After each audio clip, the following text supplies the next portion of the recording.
আলী রাদিয়াল্লাহু আনহু একটা কথা বলতেন যে পৃথিবীতে মানুষ এমনভাবে বিচরণ করে যে মানুষ মনে করে যে পৃথিবীতে সে ছাড়া আর কিছুই নাই, আর পৃথিবী থেকে মানুষ এমনভাবে চলে যায় যে মনে হয় পৃথিবীতে সে কখনো ছিলই না। এটা আলী ইবনে আবি তালেব রাদিয়াল্লাহু আনহুর কথা। কত গভীর কথা চিন্তা করছেন। পৃথিবীতে যখন মানুষ বসবাস করে তখন মানুষের কাছে মনে হয় যে দুনিয়াটা আমাদেরই, দুনিয়াতে আমরা ছাড়া কিচ্ছু নাই, সবকিছু আমাদের, এই দুনিয়ার মালিক আমরাই। মুখে হয়তো বলে যে আল্লাহ বলে একজন আছে, কাজে কিন্তু আসলে মানেন, কাজে কিন্তু আসলে মানুষ সেটা স্বীকার করে না। কার্যত স্বীকার করলে কি মানুষ আল্লাহর হালালকে হারাম করতে পারতো? আল্লাহর হারামকে হালাল করতে পারতো? তো দেখুন, আল্লাহ পাক সময়ের কসম করে বলছেন, যুগের পর যুগ তাকিয়ে দেখেন, যারাই আল্লাহ এবং তার রাসূলের বিধানের পরোয়া করে নাই, আল্লাহ পাক কাউকে এই পৃথিবীতে টিকতে দেননি। শুধু একটা সময় দিয়েছেন, কাউকে 100 বছর, কাউকে 1000 বছর, কাউকে 500 বছর, কাউকে 700 বছর। একদিন না একদিন আল্লাহ পাক এদেরকে ধ্বংস করে দিয়েছে। নূহ আলাইহিস সালামের পরে আসেন আদ জাতি। আদ জাতির লোকেরা অনেক লম্বা ছিল, ওই যে ওই গাছের চেয়েও লম্বা হবে। ওই যে গাছটা দেখছেন, ইউক্যালিপ্টার গাছ নাকি জানি, না ওই যে পিছনে, তো হ্যাঁ, ওই গাছের চাইতেও লম্বা। আসলে আমি বুঝাতে পারবো না। তাল গাছগুলো দেখেছেন, তাল গাছ, নারিকেল গাছ, এর চাইতেও বড় বড় ছিল ওরা ফিজিক্যালি। বিশ্বাস হয় না?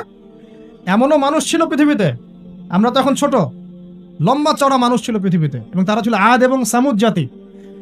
তার একটা কথা বলতো যে মান আশাদ্দু মিন্না কুওয়া, আমাদের চেয়ে শক্তিশালী আর কে আছে? আওয়ালাম ইয়ালামুন আন্নাল্লাহা হুয়া আশাদ্দু মিনহুম কুওয়া, আল্লাহ পাক বলেছেন কোরআনে যে তারা কি জানে না যে আল্লাহ তাদেরকে সৃষ্টি করেছেন তিনি তার চেয়ে বেশি শক্তিশালী। তো এরা বলতো যে আমাদের যে শক্তিশালী কে আছে? পাহাড় কেটে কেটে বাড়ি নির্মাণ করত, সৌধ নির্মাণ করত। যখন কাউকে মারতো, ওয়াইদা বাতাসতুম জাব্বারিন, কাউকে পিটাইলে খুব পিটাইতো, মানে খুব উদ্ধত অহংকারী ছিল। হুদ আলাইহিস সালাম এবং সালেহ আলাইহিস সালাম তাদের নবী ছিলেন। আল্লাহ পাক নির্দিষ্ট সময় দিয়েছেন, একদিন ধ্বংস করে দিয়েছেন। বিশাল দেহের এই মানুষগুলোকে আল্লাহ পাক ধ্বংস করেছেন ঝড় দিয়ে, বাতাস দিয়ে। বাতাসে এমন ভাবে উপরে দিয়েছেন যেন খেজুর গাছের ডাল উপরে পড়ে গেলে যেমন ভাবে পড়ে থাকে, এরা সেভাবেই পৃথিবীতে পড়েছিল। শেষ, সমস্ত দম্ভ অহংকার সব শেষ, চূর্ণ বিচূর্ণ। সামুদ জাতির একই অবস্থা। আকাশ থেকে বজ্রপাত, এই যে বিজলি যেটা বলি আমরা, প্রচন্ড বজ্রনিনাদ শব্দে একদিনে শেষ। কমে লুত পরস্পর ছেলে ছেলে জেনা করতো, নাউজুবিল্লাহ, যেটা এখনকার ফ্যাশন হয়ে গেছে আর কি। হ্যাঁ, আজকে দেখলাম একটা নিউজ, যে আমি আসলে নিউজ দেখতে খুব পছন্দ করি, যে একটা স্কুলের টিচার, সে নিজেও সমকামী, সে শিক্ষার্থীদেরকে পড়াচ্ছে, সে নিজেও সমকামী। তাকে সরিয়ে দেওয়ার জন্য শিক্ষার্থীরা আন্দোলন করছে। এখন এদের সংগঠনও আছে, এদের পতাকা আছে, এদের ম্যাগাজিন আছে, এরা মানবতার কথা বলে, এরা বলে যে বাক স্বাধীনতার কথা বলে। আগে ওই উইকিপিডিয়া ঘাটলে দেখবেন, আগে দেখা যেত যে সমকামিতাকে একটা রোগ বলতো মানুষ, যেটা মানসিক রোগ ইত্যাদি। এখন উইকিপিডিয়া ঘেটে দেখবেন, এখন এটাকে বলে এটা হচ্ছে বাক স্বাধীনতা। মানে বাক স্বাধীনতা, আপনি চাইলে একটা ছেলেকেও বিয়ে করতে পারেন, না মেয়েকেও করতে পারেন। লূত আলাইহিস সালামের কওম এই কাজটা করতো। এমনই অসভ্য কওম ছিল যে দুইজন ফেরেশতাকে আল্লাহ পাক দুইজন মানে তরুণ যুবকের রূপে পাঠিয়েছেন। দুজন ফেরেশতার নাম, একজন জিবরাইল আলাইহিস সালাম, একজনের নাম মিকাইল আলাইহিস সালাম। দুইজনকে পাঠিয়েছেন ওদেরকে ধ্বংস করার জন্য, কিন্তু ফুটফুটে সুদর্শন তরুণের রূপে আর কি। তো তারা এসে আশ্রয় নিয়েছেন লূত আলাইহিস সালামের বাসায়। এখন ওই কওমের লোকেরা এসে লূত আলাইহিস সালামকে বলছে যে তোমার মেহমানদেরকে ডেকে নিয়ে আসো। লূত আলাইহিস সালাম বলছে কি জন্যে? তখন তারা বলছে তুমি তো খুব ভালো করেই জানো আমরা কি জন্য এসেছি। কথা কি বুঝতে পারছেন? লূত আলাইহিস সালাম বলছেন যে হাউলাই বানাতি ইন কুনতুম ফাইলিন, আমার মেয়েরা আছে, তোমাদের যদি কোনো মানে সৎ পুরুষ থেকে থাকো তাহলে আমার মেয়েদেরকে বিয়ে করে নাও, প্রয়োজন আমার মেয়েদেরকে বিয়ে করে নাও, তারপরে খারাপ কাজে যেও না। তখন তারা বলছে যে তুমি খুব ভালো করেই জানো লূত আমরা কি জন্য এসেছি, তোমার মেয়েদের ব্যাপারে আমার কোনো আগ্রহ নাই। চিন্তা করতে পারেন? তখন লূত আলাইহিস সালাম বলছেন আলাইসা মিনকুম রাজুলুন রাশীদ, তোমাদের মধ্যে কি একটা ভালো মানুষও বাকি নাই? এরকম কম ছিল, মানে আল্লাহর ফেরেশতাদেরকেও চাচ্ছে নিজেদের কুপ্রবৃত্তি দমন করার জন্য। আল্লাহ পাক ওই জাতিটাকে এমন ভাবে ধ্বংস করেছেন।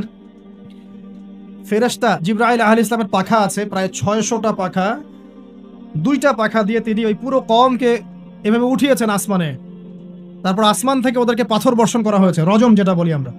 দুনিয়াতে রজম না হলে আসমানে হয়েছে রজম, পাথর নিক্ষেপ করে থেতলে দেওয়া হয়েছে, তারপরে এদেরকে উল্টে এভাবে দাফন করে দেওয়া হয়েছে। জর্ডান নামক জায়গার ডেড সি বা মৃত সাগর যেটা, ওই জায়গাটা হচ্ছে কওমে লুতের জায়গা। অনলাইনে ঘেটে দেখেন, এই জায়গায় এই কওমে লুত থাকতো, সমকামী। এখন এটা মুহাম্মদ সাল্লাল্লাহু আলাইহি ওয়াসাল্লাম নিজেও বলছেন যে আমি আমার উম্মতের উপরে যে কয়টা বিষয় বেশি ভয় করি, তার মধ্যে একটা হচ্ছে গোপন শিরক, একটা হচ্ছে লোক দেখানো আমল, একটা হচ্ছে এই উম্মতের এক শ্রেণীর আলেম, তারা সমাজে ফিতনা সৃষ্টি করে বেড়াবে এবং আসমানের নিচে এরা সবচেয়ে নিকৃষ্ট শ্রেণীর মানুষ হবে। আমি ভয় করি আমার উম্মত মূর্তি পূজারী হয়ে যাবে, এবং আমি ভয় করি আমার উম্মতের মধ্যে সমকামিতা ছড়িয়ে পড়ছে না, এখন পড়ছে। খুব সতর্ক সাবধান থাকবে। এটা ছড়িয়ে পড়ার মূল কারণ কি? খুব কমন প্রশ্ন, আসলে কারণের দিকে আসেন, কারণটা ফাইন্ড আউট করি। জেনা যে ছড়িয়ে পড়ছে আর পরকীয়া যে ছড়িয়ে পড়ছে, সমকামিতা ছড়িয়ে পড়ছে, এর কারণটা কি? কি কারণ? আজকে থেকে 50 বছর আগে তো এমন ছিল না। লাস্ট 50 বছরে কি হচ্ছে, মানে এটা ছড়িয়ে পড়ছে, কারণটা কি? 1 নম্বর কারণ হচ্ছে ফ্রি মিক্সিং, মানে ছেলে মেয়ের অবাধ বিচরণ। এটা 1 নম্বর কারণ। আগে যত বেশি পর্দা রেস্ট্রিক্টেড ছিল, তত বেশি এখান থেকে মানুষ সেফ ছিল। 2 নম্বর কারণ হচ্ছে যে যৌন শিক্ষার নামে আমরা মানুষকে নগ্নতা শিখাচ্ছি। 3 নম্বর কারণ হচ্ছে প্রত্যেক প্রিন্ট এবং ইলেকট্রনিক মিডিয়া যৌনতার সুড়সুড়ি দিচ্ছে। আর তার চেয়ে বড় 4 নম্বর কারণ হচ্ছে পর্নোগ্রাফি। এটা সবার মোবাইলে এখন ফ্রি অ্যাক্সেস। যে কেউ ইচ্ছা, আলেম হোক আর জালেম হোক আর যেই হোক না কেন, সবাই বাসায় গিয়ে চুপচুপ করে পর্নোগ্রাফি দেখতে পারে। এবং যখন এটাতে মানুষ আসক্ত হয়ে যায়, তখন ভিতর থেকে সে পশু হয়ে যায়। নিজের মেয়ের সাথে জেনা করতেও তার বুক কাঁপবে না। আপনি কি জানেন এখন অনেক পিতা বেরিয়েছে যারা নিজের মেয়ের সাথে জেনা করছে? খবর দেখেছেন? এটা কিভাবে সম্ভব? পর্নোগ্রাফির মধ্য দিয়ে সম্ভব।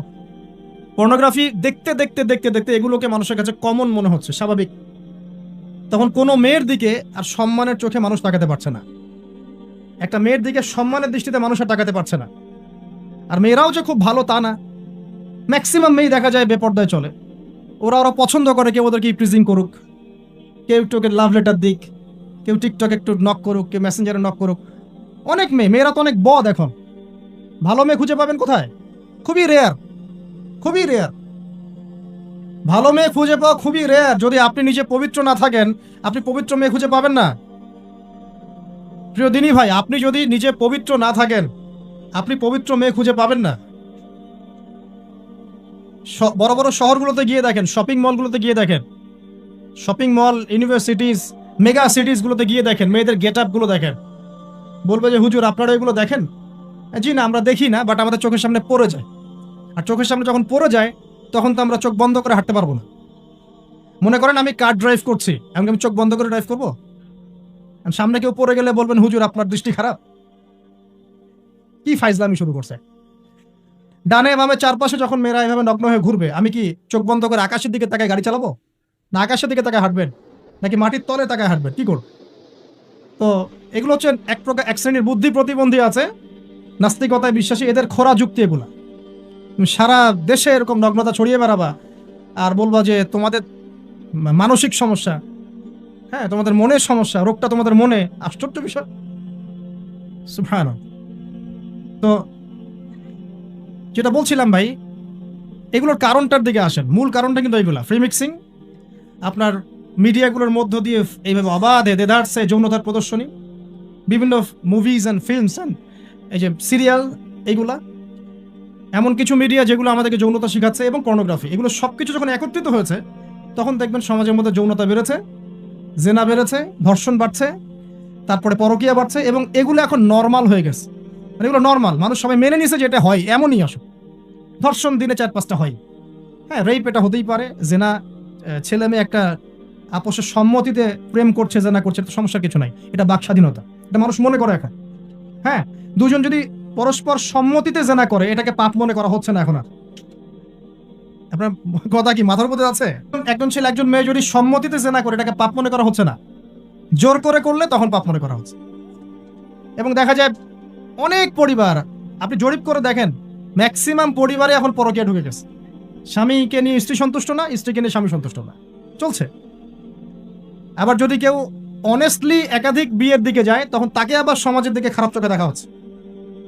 দেখা যাবে একটা স্ত্রী আছে বাসায়, কিন্তু বাইরে 10টা মেয়ের সাথে টাঙ্কি মেরে বেড়ায়, কোনো সমস্যা নেই। 10টা মেয়ের সাথে জেনা করে বেড়ায়, কোনো সমস্যা নেই। কিন্তু একটা মেয়েকে যদি বিয়ে করে তাকে ভরণ পোষণ, তার রেসপন্সিবিলিটি, তার গার্ডিয়ানশিপ, তাকে সম্পত্তির অধিকার, যৌন অধিকার সবকিছু দেওয়ার চেষ্টা করে, তখন সমাজের মানুষ বাঁকা চোখে তাকায় না। এটা কোন যুগে আছেন? এটা আইয়ামে জাহিলিয়াত চলছে এখন। আমরা মক্কাকে আইয়ামে জাহিলিয়াত মনে করেন? মক্কার জাহিলিয়াতের চেয়ে 1000 গুণ বেশি জাহিলিয়াত এখনকার বিশ্বে আছে। কেউ চ্যালেঞ্জ করলে আমার সাথে ডিবেট করতে বলেন, আমি প্রমাণ করে দিব যে মক্কার জাহিলিয়াতের চাইতে 1000 গুণ বেশি জাহিলিয়াত এই যুগে আছে। তবে শর্ত হচ্ছে এই জাহিলিয়াত প্রমাণ করতে হবে শুধু কোরআন এবং হাদিসের চোখ দিয়ে, অন্য কোনো চোখ দিয়ে চলবে না। তো এই সব কিছুর উপরে আবার একটা বিষয় আছে, সেটা হলো সবসময় আইনের সুশাসন নিশ্চিত হচ্ছে না। সব ধর্ষকের বিচার হচ্ছে না, সব জেনাকারের বিচার হচ্ছে না, মাদকদ্রব্য সবার বিচার হচ্ছে না। বিচার হলে আইনের ফাঁকফোকর দিয়ে বেরিয়ে যাচ্ছে। আর সিস্টেম করা আছে, ওখানে একটু খাওয়াবেন, তার নিচে একটু খাওয়াবেন, তারপর এখানে একটু খাওয়াবেন, আস্তে আস্তে সব খুলে যাবে। আর এগুলো আমরা মেনে নর্মাল, এমনই সিস্টেম, আমরা সবাই মেনেই নিয়েছি, এটাই হয়। এই যে মেনে নেওয়ার ট্রেন্ড, এটা করতে করতে করতে আমরা এখন চরম রকম জাহেলি একটা সমাজে বসবাস করছি। এই সময়ের কসম আল্লাহ পাক আপনাকে করছেন, ওয়াল আসরি, সময়ের কসম। মানে কোন সময় আপনি বসবাস করছেন নিজেই চোখ দিয়ে দেখেন। সময়কে চিনতে শিখুন, ইতিহাস পড়তে শিখুন। ইতিহাসের সময়ের যুগে যুগে যারা আল্লাহর আইনের বা আল্লাহর বিধানের বিরোধিতা করেছে, ওদের কি পরিণত হয়েছে দেখুন, আর সময়কে মূল্যায়ন করুন। এভাবে আদ সামুদের কথা বললাম, কওমে লূতের কথা বললাম, এই যে কওমে শুআইব, একই অবস্থা। মাপে কম দিত, আল্লাহ পাক ভূমিকম্প দিয়ে ধ্বংস করে দিয়েছে, মানুষকে ঠকাতো। শুআইব আলাইহিস সালামের কওম যেভাবে মানুষকে ঠকাতো, এখনকার IMF আর ওয়ার্ল্ড ব্যাংক মানুষকে এইভাবে ঠকায়। এটা আপনি বুঝবেন না যদি ইন্টারন্যাশনাল ইকোনমিক্স মনিটারি সিস্টেম সম্পর্কে পড়াশোনা না করেন।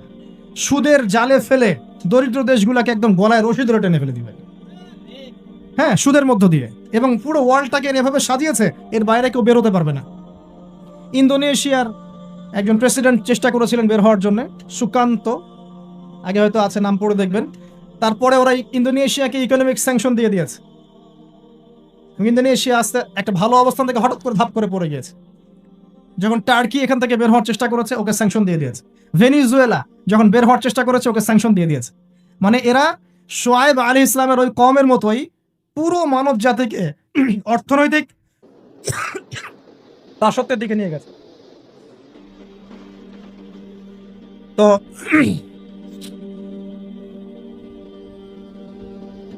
তারপরে আসুন সামনে যাই, ঠিক আছে বসে। শুআইব আলাইহিস সালামের কওমের পরে কি? ফিরআউনের কওম, মুসা আলাইহিস সালাম। ফিরআউন ছিল বিশ্বের সবচেয়ে প্রতাপশালী নেতা, যে নিজেকে এক পর্যায়ে বলেছিল যে আনা রব্বুকুমুল আ'লা, আমি তোমাদের মহান রব, তাই না? সে বলেছিল যে আমি তোমাদের জন্য যা ভালো মনে করি আমি তাই করি, এবং আমি তোমাদেরকে সরল পথ দেখাই। এটা ফিরআউনের স্টেটমেন্ট, এটা কিন্তু ফিরআউনের স্টেটমেন্ট। তো সে নিজেকে এক পর্যায়ে রব দাবি করে, এবং আল্লাহ পাক তাকে ক্ষমতা দিয়েছিলেন, দীর্ঘ হায়াত দিয়েছিলেন, ওকে জুলুমের ক্ষেত্রে আল্লাহ পাক অবকাশ ছাড় দিয়েছিলেন। এক পর্যায়ে সে মনে করলো যে তাকে ধরার কেউ নাই। আল্লাহ রাব্বুল আলামিন একটা সুযোগের অপেক্ষা, একটা সুযোগের অপেক্ষা, সেটা হলো মুসা আলাইহিস সালামকে ধাওয়া করছে ফেরাউন এবং তার দলবল লোহিত সাগরের কাছে আসলো। ফেরাউন এদিকে দাঁড়িয়ে আছে, মুসা আলাইহিস সালাম এবং তার সাথীরা পার হয়ে গেল। ফেরাউনও পার হতে গিয়ে আল্লাহ পাক সবাইকে সদল বলে ডুবিয়ে দিলেন। একদিনের ব্যাপার। আল্লাহ পাক ওয়াল আসরি, সময়ের কসম করে এদিকে আমাদেরকে তাকাতে বলছেন। ইতিহাস ঘেটে দেখো, ফেরাউনের মতো বড় যারা স্বৈরাচারী ছিল তারাও টিকতে পারে নাই, পেরেছে? পারে নাই। নমরুদের কথা আপনারা জানেন, বিশাল প্রতাপশালী, তাকে আল্লাহ পাক লম্বা হায়াত দিয়েছিলেন। ইব্রাহিম আলাইহিস সালামকে কত পরীক্ষায় না ফেললো, আগুনে পর্যন্ত ফেলেছে। ইব্রাহিম আলাইহিস সালাম বলেছেন হাসবি আল্লাহ ওয়া নি'মাল ওয়াকিল, হাসবি আল্লাহ ওয়া নি'মাল ওয়াকিল, নি'মাল মাওলা ওয়া নি'মান নাসির। আল্লাহ রাব্বুল আলামিন ইব্রাহিম আলাইহিস সালামকে বিজয় দিলেন ও নমরুদকে আল্লাহ পাক ধ্বংস করে দিলেন। কোথায় যাবেন? আসরের সালাত এর পরে আমরা যারা বসেছি, এই সময়টা কিন্তু বরকতময়। আল্লাহ রাব্বুল আলামিন পবিত্র কুরআনুল কারীমে সূরাতুল আসর নামে একটা সূরা নাযিল করেছেন। আল্লাহ রাব্বুল আলামিন অত্র সূরায় বলেছেন, বা'দা আউযু বিল্লাহি মিনাশ শাইতানির রাজীম ওয়াল আসরি, সময়ের কসম বা সময়ের শপথ। এখানে আসরের ওয়াক্ত অর্থ হতে পারে, মহাকাল অর্থ হতে পারে, সময় অর্থ হতে পারে। তো সবচেয়ে বেশি তাফসীরের কিতাবে যে অর্থটা এসেছে সেটা হলো মহাকালের কসম, সময়ের কসম। সময়ের শপথ করে আল্লাহ পাক বলছেন, ইন্নাল ইনসানা লাফি খুসর, নিঃসন্দেহে এই পুরো মানব জাতি ক্ষতির মধ্যে আছে। আল্লাহ পাক মানুষ এবং জিনকে সৃষ্টি করেছেন শুধুমাত্র তার ইবাদত করার জন্য, ওয়ামা খালাকতুল জিন্না ওয়াল ইনসা ইল্লা লিয়াবুদুন। কিন্তু সেই আল্লাহ রাব্বুল আলামিন বলছেন যে পুরো মানব জাতি ক্ষতির মধ্যে আছে। ইল্লাল্লাযীনা আমানু, তবে মানব জাতির মধ্যে তারা ক্ষতিমুক্ত থাকবে যারা কিনা ঈমান এনেছে, এক নাম্বার। দুই, ওয়া আমিলুস সলিহাত, যারা সৎ আমল সম্পাদন করেছে। তিন, ওয়া তাওয়াসাউ বিল হাক্কি, যারা পরস্পরকে সত্যের উপদেশ দিয়েছে। চার, ওয়া তাওয়াসাউ বিস সবর, এবং যারা পরস্পরকে ধৈর্যের উপদেশ দিয়েছে। আল্লাহ সুবহানাহু ওয়া তাআলা এখানে বলছেন সময়ের কসম করে পুরো মানব জাতি ক্ষতির মধ্যে আছে। ইহকালেও ক্ষতির মধ্যে আছে, পরকালেও ক্ষতির মধ্যে আছে। তবে চারটা গুণাবলী যারা অর্জন করতে পেরেছে, তার উপর ইস্তেকামাহ বা দৃঢ় থাকতে পেরেছে, তারা ইনশাআল্লাহ তাআলা দুনিয়ার ক্ষতি এবং পরকালের ক্ষতি উভয় ক্ষতি থেকেই মুক্ত থাকবে ইনশাআল্লাহ আযজা ওয়া জাল। সে চারটা গুণাবলীর এক নাম্বার হচ্ছে ঈমান, দুই নাম্বার নেক আমল, সৎ আমল, তিন নাম্বার সত্যের উপদেশ, হকের দাওয়াত, এবং চার নাম্বার ধৈর্য বা সবর। দেখুন, আল্লাহ রাব্বুল আলামিন সময়ের কসম করে আপনাকে আমাকে কয়েকটা মেসেজ দিয়েছেন। এক নাম্বার হচ্ছে, সময় আমাদের জীবনে খুব গুরুত্বপূর্ণ। আমাদের জীবনের সবচাইতে গুরুত্বপূর্ণ বিষয়টার নাম হচ্ছে সময়, যে বিষয়ে বর্তমান জেনারেশনের খুব একটা মাথা ব্যথা কাজ করে না। কোনো ব্যক্তি যদি তার হায়াতে তার সময়ের মূল্য বুঝতে পারে প্রকৃত অর্থেই, সে কি কখনো ঘন্টার পর ঘন্টা রাস্তাঘাটে আড্ডা মারতে পারে, অনলাইনে সময় নষ্ট করতে পারে, চায়ের দোকানে আড্ডা পিটাতে পারে, বান্ধবীর পেছনে সময় ব্যয় করতে পারে, টিকটক নিয়ে ব্যস্ত থাকতে পারে? সময়ের মূল্য যে ব্যক্তি বোঝে সে কি কখনো এই কাজগুলো করতে পারে? আল্লাহ পাক সবার আগে এখানে আমাকে বলছেন ওয়াল আসরি, সময়ের কসম, অর্থাৎ সময় আপনার আমার জীবনে অত্যন্ত গুরুত্বপূর্ণ এবং এই সময়টা লিমিটেড। আল্লাহ পাক একটা লিমিটেড টাইম দিয়েছেন আমাদেরকে। এই টাইমটা বাড়বেও না কমবেও না, হয়তো বা বরকত হতে পারে বা বরকত কমে যেতে পারে। হায়াত যেটা আল্লাহ পাক দিয়েছেন এটা কিন্তু বাড়ে না, কমে না, বরং এর মধ্যে হয় বরকত হয় অথবা বরকত কমে যায়। যখন মানুষ পাপে লিপ্ত থাকে, কন্টিনিউয়াসলি পাপ করতে থাকে, তার হায়াতের বরকত কমে যায়। আর যখন মানুষ কন্টিনিউয়াসলি নেক কাজ করতে থাকে, ভালো কাজ করতে থাকে, তার হায়াতের মধ্যে বরকত হয়। এবং বরকতময় সময়গুলো খুঁজে খুঁজে বের করে যদি কেউ আমল করতে পারে, যেমন শেষ রাত তাহাজ্জুদের সময় একটা বরকতময় সময়, ফজরের নামাজের পরের যে সুবহে সাদিকের যে সময়টুকু, ইশরাকের সময়, চাষতের সময়, এগুলো বরকতময় সময়। আসর থেকে মাগরিবের সময় বরকতময়, হজের সময়গুলোতে বরকত আছে, রমাদান মাস বরকতময় মাস, লাইলাতুল কদর এবং শেষ 10 রাত বরকতময়, জিলহজের প্রথম 10 দিন বরকতময়, আরাফা আশুরা বরকতময়। এগুলো খুঁজে খুঁজে বের করে যে ব্যক্তি আমল করতে পারে তার হায়াতে বরকত হবে ইনশাআল্লাহ আযজা ওয়া জাল। এক কথায় আল্লাহ রাব্বুল আলামিন সময়ের কসম কেন করছেন? আপনাকে আমাকে এটা বোঝানোর জন্য যে সময় আমাদের জীবনে সবচেয়ে বেশি গুরুত্বপূর্ণ। যে সময়গুলো আমাদের জীবন থেকে চলে গেছে, আপনি আমি যদি 1000 রাকাত নামাজ পড়েও আল্লাহর কাছে কান্নাকাটি করি, সেটা কিন্তু আর ফিরে আসবে না।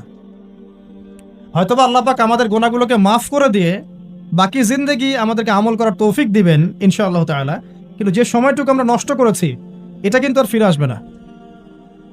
আজকে যদি একটা লেসন নিয়ে বাসায় যেতে পারি আমরা, যে আমরা আমাদের সময়টাকে মূল্যায়ন করব, আজকের এই মাহফিলটা সার্থক।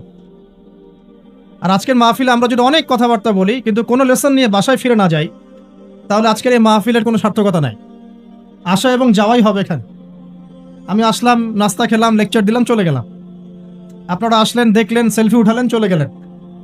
এটাই কি সার্থকতা? না। এক নাম্বার শিক্ষা নিতে হবে, সময়কে মূল্যায়ন করতে হবে। তো সময়কে মূল্যায়ন করার জন্য একটা বই সাজেস্ট করব, সেটা হলো প্রোডাক্টিভ মুসলিম। একটা বই আছে, বাজারে পাওয়া যায়, প্রোডাক্টিভ মুসলিম। এই বইটার মধ্যে আপনি দেখবেন 24 ঘন্টা কিভাবে আপনি রাসূল সাল্লাল্লাহু আলাইহি ওয়াসাল্লামের সুন্নাহ মতো কাটাবেন, এটা লেখা আছে। এছাড়া আর অনেক অনেক বই আছে, তবে এই বইগুলো ইয়াং জেনারেশনরা বেশি পছন্দ করে এখন।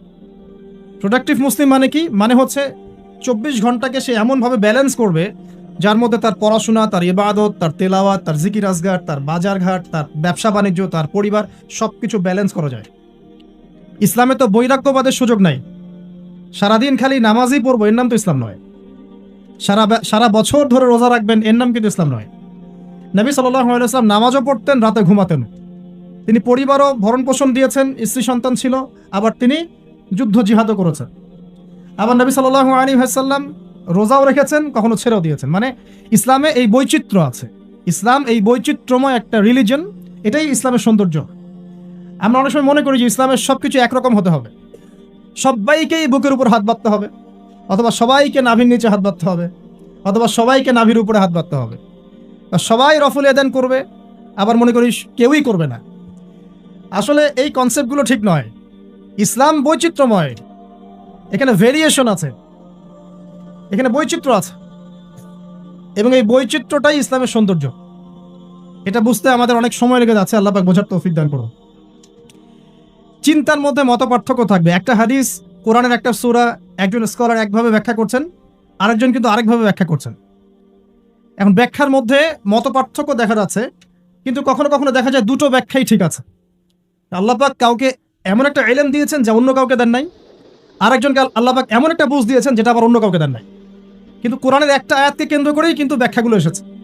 তো এই যে বৈচিত্র্য, এটা ইসলামের সৌন্দর্য, এটা ইসলামের মানে ব্যর্থতা নয়, কিন্তু এটা ইসলামের সৌন্দর্য। শুধু খেয়াল রাখতে হবে ওই ব্যাখ্যা, ওই বুঝ আমরা গ্রহণ করব যেই বুঝ এবং ব্যাখ্যা নবী সাল্লাল্লাহু আলাইহি ওয়াসাল্লাম এবং সাহাবায়ে কেরাম রাদিয়াল্লাহু আনহুম তাদের থেকে স্বীকৃত, এতটুকুই।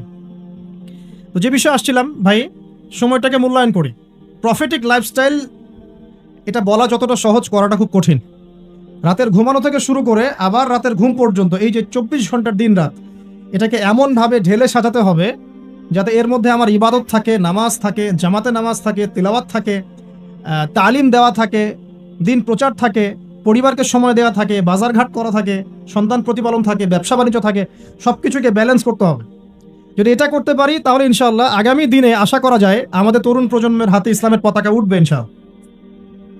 আর এখন যে লাইফস্টাইল আমরা পালন করছি আর কি, বাস্তবতায় আসেন, সেটা হচ্ছে এমন, ঘুমাচ্ছি রাত 2টা-3টায়, কারণ গার্লফ্রেন্ড তো ফোন দেয় রাত 12টার পর, আর গার্লফ্রেন্ড ফোন দিলে তো 3-4 ঘন্টা কথা না বলে থাকা যায় না, তাই না ভাই? তার মানে ঠিক বলছেন, তার মানে এর সাথে অভ্যস্ত আছেন আপনারা। তো ঘুমাতে ঘুমাতে 3টা-4টা, উঠছেন মাশাআল্লাহ জোহরের আগে, তো ফজরটা পড়ছেন জোহরে গিয়ে, তারপরে যে আসর মাগরিব ঢিলে ঢালাভাবে যাচ্ছে, সারাদিন গায়ে কোনো এনার্জি নাই, যেহেতু ঘুম ক্লিয়ার হচ্ছে না, শরীরে শক্তি নাই। এরপরে আবার ফেসবুকিং আছে, ইউটিউবিং আছে, বন্ধুদের সাথে আড্ডা আছে, একটু সময় পাইলে স্কুল কলেজে অথবা কফি শপে অথবা চায়ের দোকানে আড্ডা মারা, আবার রাত্রেবেলা ওই যে এলাকা ভিত্তিক কিছু জায়গা থাকে আড্ডা মারার, আপনার নদীর ধারে বা রাস্তার ধারে বা ব্রিজের উপরে, দেখবেন গোল হয়ে যুব সমাজ বসে বসে লুডো খেলছে। গোল হয়ে যুবকরা বসে যে কিছু একটা করে, কি করে এটা বুঝতে আমার 1 মাস লাগছে। আমি অনেককে প্রশ্ন করছিলাম যে আসলে ওরা করে কি, যে গোল হয়ে যে বসে থাকে, মাঝখানে একটা জিনিসের দিকে তাকায় আছে, কি করে আসলে। পরে একদিন নিজেই গিয়ে দেখলাম আসলে কি করে। ভাই কি করো? ও যে ভাই ইতস্তত বোধ করছে যে আপনি, আপনার ভিডিও আমরা ইউটিউবে শুনি, আপনি সেই ব্যক্তি না? যে হ্যাঁ আমি সেই ব্যক্তি। কি করো তোমরা? তো বলছে যে আমরা ভাই লুডো খেলছিলাম। তো ওখানে যে লুডো খেলে এটা আমরা বুঝতে পারি নাই। আমি অনেস্টলি বলছি যে টিকটক বলে যে কিছু একটা আছে, এটা আমি জানতাম না এতদিন। এটার নামে কোনো অ্যাপস আছে এটা আমার জানাই ছিল না, শুধু ফেসবুক এবং ইউটিউবিং জানতাম। তো দেখেন আমরা সময়গুলো প্র্যাকটিক্যালি এভাবে নষ্ট করছি। তো যদি প্রফেটিক লাইফস্টাইলে না আসতে পারি তাহলে আল্লাহ পাকের যে শপথ ওয়াল আসরি, সময়ের কসম, এখান থেকে কোনো শিক্ষা আমরা অর্জন করতে পারছি না। 2 নম্বরে যাওয়ার আগে আল্লাহর কাছে ওয়াদা করি যে আজকে থেকে ইনশাআল্লাহ তাআলা যতদিন আল্লাহ পাক বাঁচিয়ে রাখবেন, ইনশাআল্লাহ তাআলা দেশের প্রেক্ষাপট যেমনই হোক, বিশ্বের প্রেক্ষাপট যেমনই হোক, ঠিক আছে, দেশে মহামারী নেমে আসুক, দুর্ভিক্ষ নেমে আসুক, কি হয় হোক, 24 ঘন্টার প্রফেটিক লাইফস্টাইল আমি মেনে চলবো ইনশাআল্লাহ। স্পেশালি যুব সমাজকে এই নিয়াত করতেই হবে, আদারওয়াইজ আপনারা সামনে ভয়ঙ্কর বিপদ দেখতে পারবেন। এমন ভয়ঙ্কর সিচুয়েশন আসবে যেটা কল্পনাতেও নাই এই মানব জাতির। কি আসবে সেটা নিয়ে আমি আসলে আপনাদেরকে ভয় দেখাতে চাচ্ছি না। আগামী বিশ্বের ভবিষ্যৎটা ভালো না, আগামী বিশ্বের ভবিষ্যৎটা মোটেই ভালো না। তো সময় এখনই আছে, মানে এই সময়টাই সময় মনে করেন, ভবিষ্যতের চিন্তা বাদ দিয়ে এইটাকেই সময় মনে কর। আল্লাহ পাক তৌফিক এনায়েত করুন, আমিন। 2 নম্বর মেসেজ হচ্ছে আল্লাহ পাকের, সময়ের কসম করে আল্লাহ পাক বোঝাতে চাচ্ছেন যে ইতিহাস এর দিকে আপনাকে চোখ দিতে হবে। পৃথিবীর সৃষ্টি থেকে নিয়ে কিয়ামত পর্যন্ত একটা বিষয় খুব কমন, সেটা কি? যুগে যুগে যারাই আল্লাহ রাব্বুল আলামিনের তাওহীদ এবং তার নবীর সুন্নতকে অবজ্ঞা করেছে, আল্লাহ পাক কাউকে এই পৃথিবীতে স্থান দেন নাই। এই ইতিহাসটা কোরআন এবং হাদিসের পাতায় পাতায় আছে। সময়ের শপথ করে আল্লাহ পাক আমাদেরকে বলছেন, ইতিহাস ঘেটে দেখো, পিছনের দিকে তাকিয়ে দেখো, যুগে যুগে যারাই আল্লাহ এবং তার রাসূলের অবাধ্য হয়েছে, আল্লাহ পাক কাউকে এই পৃথিবীতে স্থান দেন নাই। 1 নম্বর দেখেন, ওই যে নূহ আলাইহিস সালাম স্থান পেয়েছে। নূহ আলাইহিস সালামের যুগে যে মানুষেরা আল্লাহর বিরোধিতা করেছিল, তারা কি টিকতে পেরেছে? পারে নাই। মাত্র 40 বা 80টা পরিবার নাজাত পেয়েছে, বাকি সবাইকে আল্লাহ পাক ডুবিয়ে মেরেছে। পৃথিবীতে এখন আমরা যারা বেঁচে আছি, আমরা কিন্তু ওই 40 বা 80 পরিবারের সন্তান। আমাদের পিতামাতা কিন্তু ওইদিকে, যারা ওই সময়ে মহাপ্লাবন থেকে উদ্ধার পেয়েছে, নাজাত পেয়েছে, আমরা কিন্তু তাদেরই সন্তান। আর বাকি কাউকে আল্লাহ পাক পৃথিবীতে রাখেন নাই। আল্লাহর কিচ্ছু যায় আসে না। একটা হাদিসে আছে, পৃথিবীর দাম আল্লাহর কাছে একটা মাছির পাখার সমানও না। এই যে ফয়জুল কালাম বইটা আছে, পড়ে দেখবেন। এই বইটা বাসায় রাখতে পারেন, অনেক চমৎকার একটা বই। এখানে অনেক হাদিস আছে যেটা আপনাদের জন্য খুব ইজি হবে, স্পেশালি যারা জেনারেল লাইনে পড়াশোনা করছেন। মাছির একটা পাখার পরিমাণ দাম যদি আল্লাহর কাছে থাকতো এই পৃথিবীর, তাহলে আল্লাহ পাক এই পৃথিবীতে কোনো কাফের মুশরিককে পানি পান করতে দিতেন না, এক ঢোক পানিও দিতেন না। মানে এই মহাবিশ্বের যত গ্রহ নক্ষত্র আছে, এগুলোর সামনে পৃথিবীর দামটা অনেকটা এমন। একটা উদাহরণ দিচ্ছি, সমুদ্রে গিয়েছেন কখনো? সি বিচে গিয়েছেন? কক্সবাজারে ওইদিকে গিয়েছেন কখনো? আচ্ছা, নদী তো গিয়েছেন, এই তিস্তার চরে গিয়েছেন না? মনে করেন তিস্তার চরে, বিশাল চর, এই চরের মধ্যে একটা বালুর কি পরিমাণ মূল্য আছে? বালুর একটা কণার কি পরিমাণ দাম থাকতে পারে? এই পুরো মহাবিশ্বে পৃথিবীর অবস্থানটা এতটুকুই, বরং তার চেয়েও কম। পুরো মহাবিশ্বে পৃথিবীর অবস্থান এর চাইতেও কম, যতটুকু একটা বিশাল চরের মধ্যে একটা বালুর মূল্য। পুরো বিশাল সমুদ্র সৈকত, এই সমুদ্র সৈকতে একটা বালুর কোনো দাম আছে? একটা বালুর কণার? ওটা থাকলেই কি না থাকলেই কি? পৃথিবীর অবস্থানটা ঠিক এমন মহাবিশ্বে। ওই পৃথিবীতেই আমরা এখন বসবাস করছি, আর আমরা মনে করছি যে আমরা পৃথিবীতে চিরস্থায়ী হব। এই দুনিয়াটা আমাদের, এখানে যা ইচ্ছা আমরা তাই করব, এখানে পলিটিক্স করলে যা ইচ্ছা তাই করব, এখানকার অর্থনৈতিক দায়িত্ব পাইলে যা ইচ্ছা তাই করব, এখানকার সামাজিক নেতৃত্ব পাইলে যা ইচ্ছা তাই করব, হ্যাঁ, এখানকার ধর্মীয় নেতৃত্ব পাইলে যা ইচ্ছা তাই করব। আমাদের ভাবটা এখন এমন। অথচ পৃথিবীর মূল্য আল্লাহর কাছে একটা বালুর পরিমাণও না, একটা মাছির পাখার পরিমাণও না।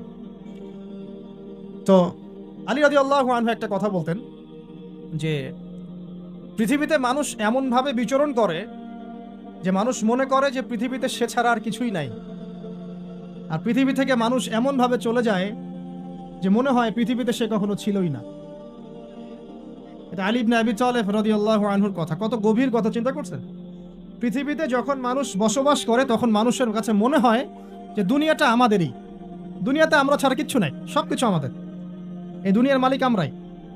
মুখে হয়তো বলে যে আল্লাহ বলে একজন আছে, কাজে কিন্তু আসলে মানেন, কাজে কিন্তু আসলে মানুষ সেটা স্বীকার করে না। কার্যত স্বীকার করলে কি মানুষ আল্লাহর হালালকে হারাম করতে পারতো? আল্লাহর হারামকে হালাল করতে পারতো? একজনকে দেখলাম বলছে যে মেয়েদের ড্রেস কতটুকু লম্বা হবে, কতটুকু খাটো হবে, ঢিলাঢালা হবে কিনা, শালীন হবে কিনা, এইসব নিয়ে কথাবার্তা বলার সময় নাই এখন। এখন যুগটা এগিয়ে যাওয়ার। তো যুগটা কি নগ্ন হয়ে এগিয়ে যাব? এই যুগে কি নগ্ন হয়ে এগিয়ে যাব? তো এই যে আল্লাহ পাকের বিধানের 5 পয়সা পরোয়া নাই। আল্লাহ পাক যেখানে বলছেন সূরা আহজাবে যে মেয়েদেরকে বলো হে নবী, তারা যখন বাড়ি থেকে বের হবে, তারা যেন জিলবাব দিয়ে তাদের কাপড়টা, দেহটাকে ঢেকে নাই। তো আল্লাহ পাকের এই আদেশের কি দাম আছে ওর কাছে? 5 পয়সা দাম আছে? আল্লাহ পাক বলছেন সুদ খেও না, যদি সুদ খাও তাহলে আল্লাহ এবং তার রাসূলের সাথে যুদ্ধের ঘোষণা শুনে রাখ। কোনো দাম আছে আল্লাহর কথা? সুদ না খেলে এই যুগে চলে? চুরি করো না, ডাকাতি করো না, জেনা করো না, আল্লাহ পাক বলছেন। দেধার্স এগুলো আমরা করছি এবং এগুলোকে স্বাভাবিকভাবে মেনে নিয়েছি, যেটা হয়। প্রত্যেকদিন খবরের কাগজ খুলবেন, দেখবেন ধর্ষণের খবর পাওয়া যাচ্ছে, পরকীয়ার খবর পাওয়া যাচ্ছে। গতকালকে একটা নিউজ দেখেছি যে মায়ের পরকীয়া দেখে ফেলায় মেয়েকে মা হত্যা করেছে। মায়ের পরকীয়া দেখে ফেলায় মেয়েকে মা শ্বাসরোধ করে হত্যা করেছে। আর কয়দিন আগে দেখলেন তো যে মাকে ছেলে আবার গুলি করে হত্যা করে। বলেন কোন পৃথিবীতে বসবাস করছেন? ওয়াল আসরি দিয়ে আমি আপনাকে কি বুঝাবো? সময়ের কসম, এটার ব্যাখ্যা আমি কি করব আর আপনাকে কি বুঝাবো? এই হচ্ছে বর্তমান প্রেক্ষাপট। তো দেখুন আল্লাহ পাক সময়ের কসম করে বলছেন, যুগ যুগ যুগের পর যুগ তাকিয়ে দেখেন, যারাই আল্লাহ এবং তার রাসূলের বিধানের পরোয়া করে নাই, আল্লাহ পাক কাউকে এই পৃথিবীতে টিকতে দেননি। শুধু একটা সময় দিয়েছেন, কাউকে 100 বছর, কাউকে 1000 বছর, কাউকে 500 বছর, কাউকে 700 বছর। একদিন না একদিন আল্লাহ পাক এদেরকে ধ্বংস করে দিয়েছে। নূহ আলাইহিস সালামের পরে আসেন আদ জাতি। আদ জাতির লোকেরা অনেক লম্বা ছিল, ওই যে ওই গাছের চেয়েও লম্বা হবে। ওই যে গাছটা দেখছেন, ইউক্যালিপ্টাস গাছ নাকি জানি, না না ওই যে পিছনে, তো হ্যাঁ ওই গাছের চাইতেও লম্বা। আসলে আমি বুঝাতে পারবো না। তাল গাছগুলো দেখেছেন, তাল গাছ, নারকেল গাছ, এর চাইতেও বড় বড় ছিল ওরা ফিজিক্যালি। বিশ্বাস হয় না? এমনও মানুষ ছিল পৃথিবীতে, আমরা তো এখন ছোট, লম্বা চড়া মানুষ ছিল পৃথিবীতে, এবং তারা ছিল আদ এবং সামুদ জাতি। তার একটা কথা বলতো যে মান আশাদ্দু মিন্না কুওয়া, আমাদের চেয়ে শক্তিশালী আর কে আছে?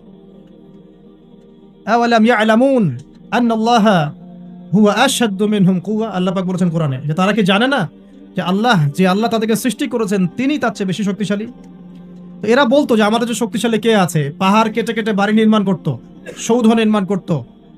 যখন কাউকে মারতো, ওয়াইদা বাতাসতুম জাব্বারিন, কাউকে পিটাইলে খুব পিটাইতো, মানে খুব উদ্ধত অহংকারী ছিল। হুদ আলাইহিস সালাম এবং সালেহ আলাইহিস সালাম তাদের নবী ছিলেন। আল্লাহ পাক নির্দিষ্ট সময় দিয়েছেন, একদিন ধ্বংস করে দিয়েছেন। বিশাল দেহের এই মানুষগুলোকে আল্লাহ পাক ধ্বংস করেছেন ঝড় দিয়ে, বাতাস দিয়ে। বাতাসে এমন ভাবে উপরে দিয়েছেন যেন খেজুর গাছের ডাল উপরে পড়ে গেলে যেমন ভাবে পড়ে থাকে, এরা সেভাবেই পৃথিবীতে পড়েছিল। শেষ, সমস্ত দম্ভ অহংকার সব শেষ, চূর্ণ বিচূর্ণ।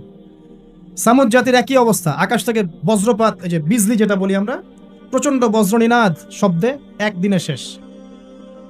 কমে লুত পরস্পর ছেলে ছেলে জেনা করতো, নাউজুবিল্লাহ, যেটা এখনকার ফ্যাশন হয়ে গেছে আর কি। হ্যাঁ, আজকে দেখলাম একটা নিউজ, যে আমি আসলে নিউজ দেখতে খুব পছন্দ করি, যে একটা স্কুলের টিচার, সে নিজেও সমকামী, সে শিক্ষার্থীদেরকে পড়াচ্ছে, সে নিজেও সমকামী। তাকে সরিয়ে দেওয়ার জন্য শিক্ষার্থীরা আন্দোলন করছে। এখন এদের সংগঠনও আছে, এদের পতাকা আছে, এদের ম্যাগাজিন আছে, এরা মানবতার কথা বলে, এরা বলে যে বাক স্বাধীনতার কথা বলে। আগে ওই উইকিপিডিয়া ঘাটলে দেখবেন, আগে দেখা যেত যে সমকামিতাকে একটা রোগ বলতো মানুষ, যেটা মানসিক রোগ ইত্যাদি। এখন উইকিপিডিয়া ঘেটে দেখবেন, এখন এটাকে বলে এটা হচ্ছে বাক স্বাধীনতা। মানে বাক স্বাধীনতা, আপনি চাইলে একটা ছেলেকেও বিয়ে করতে পারেন, মেয়েকেও করতে পারেন। লূত আলাইহিস সালামের কওম এই কাজটা করতো। এমনই অসভ্য কওম ছিল যে দুইজন ফেরেশতাকে আল্লাহ পাক দুইজন মানে তরুণ যুবকের রূপে পাঠিয়েছেন। দুজন ফেরেশতার নাম, একজন জিবরাইল আলাইহিস সালাম, একজনের নাম মিকাইল আলাইহিস সালাম। দুইজনকে পাঠিয়েছেন ওদেরকে ধ্বংস করার জন্য, কিন্তু ফুটফুটে সুদর্শন তরুণের রূপে আর কি। তারা এসে আশ্রয় নিয়েছেন লূত আলাইহিস সালামের বাসায়। এখন ওই কওমের লোকেরা এসে লূত আলাইহিস সালামকে বলছে যে তোমার মেহমানদেরকে ডেকে নিয়ে আসো। লূত আলাইহিস সালাম বলছে কি জন্য? তখন তারা বলছে তুমি তো খুব ভালো করেই জানো আমরা কি জন্য এসেছি। কথা কি বুঝতে পারছেন? লূত আলাইহিস সালাম বলছেন যে হাউলাই বানাতি ইন কুনতুম ফাইলিন, আমার মেয়েরা আছে, তোমাদের যদি কোনো মানে সৎ পুরুষ থেকে থাকো তাহলে আমার মেয়েদেরকে বিয়ে করে নাও, প্রয়োজন আমার মেয়েদেরকে বিয়ে করে নাও, তারপরে ওই খারাপ কাজে যেও না। তখন তারা বলছে যে তুমি খুব ভালো করেই জানো লূত আমরা কি জন্য এসেছি, তোমার মেয়েদের ব্যাপারে আমার কোনো আগ্রহ নাই। চিন্তা করতে পারেন? তখন লূত আলাইহিস সালাম বলছেন আলাইসা মিনকুম রাজুলুন রশিদ, তোমাদের মধ্যে কি একটা ভালো মানুষও বাকি নাই? এরকম কম ছিল, মানে আল্লাহর ফেরেশতাদেরকেও চাচ্ছে নিজেদের কুপ্রবৃত্তি দমন করার জন্য। আল্লাহ পাক ওই জাতিটাকে এমনভাবে ধ্বংস করেছেন। ফেরেশতা জিবরাইল আলাইহিস সালামের পাখা আছে প্রায় 600টা পাখা, 2টা পাখা দিয়ে তিনি ওই পুরো কওমকে এভাবে উঠিয়েছেন আসমানে। তারপর আসমান থেকে ওদেরকে পাথর বর্ষণ করা হয়েছে, রজম যেটা বলি আমরা। দুনিয়াতে রজম না হলে আসমানে হয়েছে রজম, পাথর নিক্ষেপ করে থেতলে দেওয়া হয়েছে, তারপরে এদেরকে উল্টে এভাবে দাফন করে দেওয়া হয়েছে। জর্ডান নামক জায়গার ডেড সি বা মৃত সাগর যেটা, ওই জায়গাটা হচ্ছে কওমে লূতের জায়গা। অনলাইনে ঘেটে দেখেন, এই জায়গায় এই কওমে লূত থাকতো, সমকামী। এখন এটা মুহাম্মদ সাল্লাল্লাহু আলাইহি ওয়াসাল্লাম নিজেও বলছেন যে আমি আমার উম্মতের উপরে যে কয়টা বিষয় বেশি ভয় করি তার মধ্যে একটা হচ্ছে গোপন শিরক, একটা হচ্ছে লোক দেখানো আমল, একটা হচ্ছে এই উম্মতের এক শ্রেণীর আলেম তারা সমাজে ফিতনা সৃষ্টি করে বেড়াবে এবং আসমানের নিচে এরা সবচেয়ে নিকৃষ্ট শ্রেণীর মানুষ হবে। আমি ভয় করি আমার উম্মত মূর্তি পূজারী হয়ে যাবে এবং আমি ভয় করি আমার উম্মতের মধ্যে সমকামিতা ছড়িয়ে পড়ছে না এখন পড়ছে। খুব সতর্ক সাবধান থাকবে। এটা ছড়িয়ে পড়ার মূল কারণ কি? খুব কমন প্রশ্ন, আসলে কারণের দিকে আসেন, কারণটা ফাইন্ড আউট করি। জেনা যে ছড়িয়ে পড়ছে আর পরকীয়া যে ছড়িয়ে পড়ছে, সমকামিতা ছড়িয়ে পড়ছে, এর কারণটা কি? কি কারণ? আজকে থেকে 50 বছর আগে তো এমন ছিল না। লাস্ট 50 বছরে কি হচ্ছে, মানে এটা ছড়িয়ে পড়ছে কারণটা কি? 1 নাম্বার কারণ হচ্ছে ফ্রি মিক্সিং, মানে ছেলে মেয়ের অবাধ বিচরণ। এটা 1 নাম্বার কারণ। আগে যত বেশি পর্দা রেস্ট্রিক্টেড ছিল তত বেশি এখান থেকে মানুষ সেফ ছিল। 2 নাম্বার কারণ হচ্ছে যে যৌন শিক্ষার নামে আমরা মানুষকে নগ্নতা শিখাচ্ছি। 3 নাম্বার কারণ হচ্ছে প্রত্যেক প্রিন্ট এবং ইলেকট্রনিক মিডিয়া যৌনতার সুড়সুড়ি দিচ্ছে। আর তার চেয়ে বড় 4 নাম্বার কারণ হচ্ছে পর্নোগ্রাফি। এটা সবার মোবাইলে এখন ফ্রি অ্যাক্সেস। যে কেউ ইচ্ছা, আলেম হোক আর জালেম হোক আর যেই হোক না কেন, সবাই বাসায় গিয়ে চুপচুপ করে পর্নোগ্রাফি দেখতে পারে। এবং যখন এটাতে মানুষ আসক্ত হয়ে যায় তখন ভিতর থেকে সে পশু হয়ে যায়। নিজের মেয়ের সাথে জেনা করতেও তার বুক কাঁপবে না। আপনি কি জানেন এখন অনেক পিতা বেরিয়েছে যারা নিজের মেয়ের সাথে জেনা করছে? খবর দেখেছেন? এটা কিভাবে সম্ভব? পর্নোগ্রাফির মধ্য দিয়ে সম্ভব। পর্নোগ্রাফি দেখতে দেখতে দেখতে দেখতে এগুলোকে মানুষের কাছে কমন মনে হচ্ছে, স্বাভাবিক। তখন কোনো মেয়ের দিকে আর সম্মানের চোখে মানুষ তাকাতে পারছে না। একটা মেয়ের দিকে সম্মানের দৃষ্টিতে মানুষ আর তাকাতে পারছে না। আর মেয়েরাও যে খুব ভালো তা না। ম্যাক্সিমাম মেয়ে দেখা যায় বেপর্দায় চলে। ওরা পছন্দ করে কেউ ওদেরকে প্রিজিং করুক, কেউ একটু ওকে লাভ লেটার দিক, কেউ টিকটক একটু নক করুক, কেউ মেসেঞ্জারে নক করুক। অনেক মেয়েরা তো অনেক বদ এখন। ভালো মেয়ে খুঁজে পাবেন কোথায়? খুবই রেয়ার। ভালো মেয়ে খুঁজে পাওয়া খুবই রেয়ার। যদি আপনি নিজে পবিত্র না থাকেন, আপনি পবিত্র মেয়ে খুঁজে পাবেন না। প্রিয় দিনী ভাই, আপনি যদি নিজে পবিত্র না থাকেন, আপনি পবিত্র মেয়ে খুঁজে পাবেন না। বড় বড় শহরগুলোতে গিয়ে দেখেন, শপিং মলগুলোতে গিয়ে দেখেন, শপিং মল, ইউনিভার্সিটিজ, মেগা সিটিজগুলোতে গিয়ে দেখেন, মেয়েদের গেট আপগুলো দেখেন। বলবে যে হুজুর আপনারা এগুলো দেখেন? জি না, আমরা দেখি না, বাট আমাদের চোখের সামনে পড়ে যায়। আর চোখের সামনে যখন পড়ে যায় তখন তো আমরা চোখ বন্ধ করে হাঁটতে পারবো না। মনে করেন আমি কার ড্রাইভ করছি, এমনকি আমি চোখ বন্ধ করে ড্রাইভ করবো? আর সামনে কেউ পড়ে গেলে বলবেন হুজুর আপনার দৃষ্টি খারাপ। কি ফাইজলামি শুরু করছে!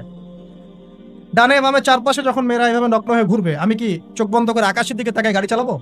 না আকাশের দিকে তাকায় হাঁটবেন, নাকি মাটির তলে তাকায় হাঁটবেন? কি করব?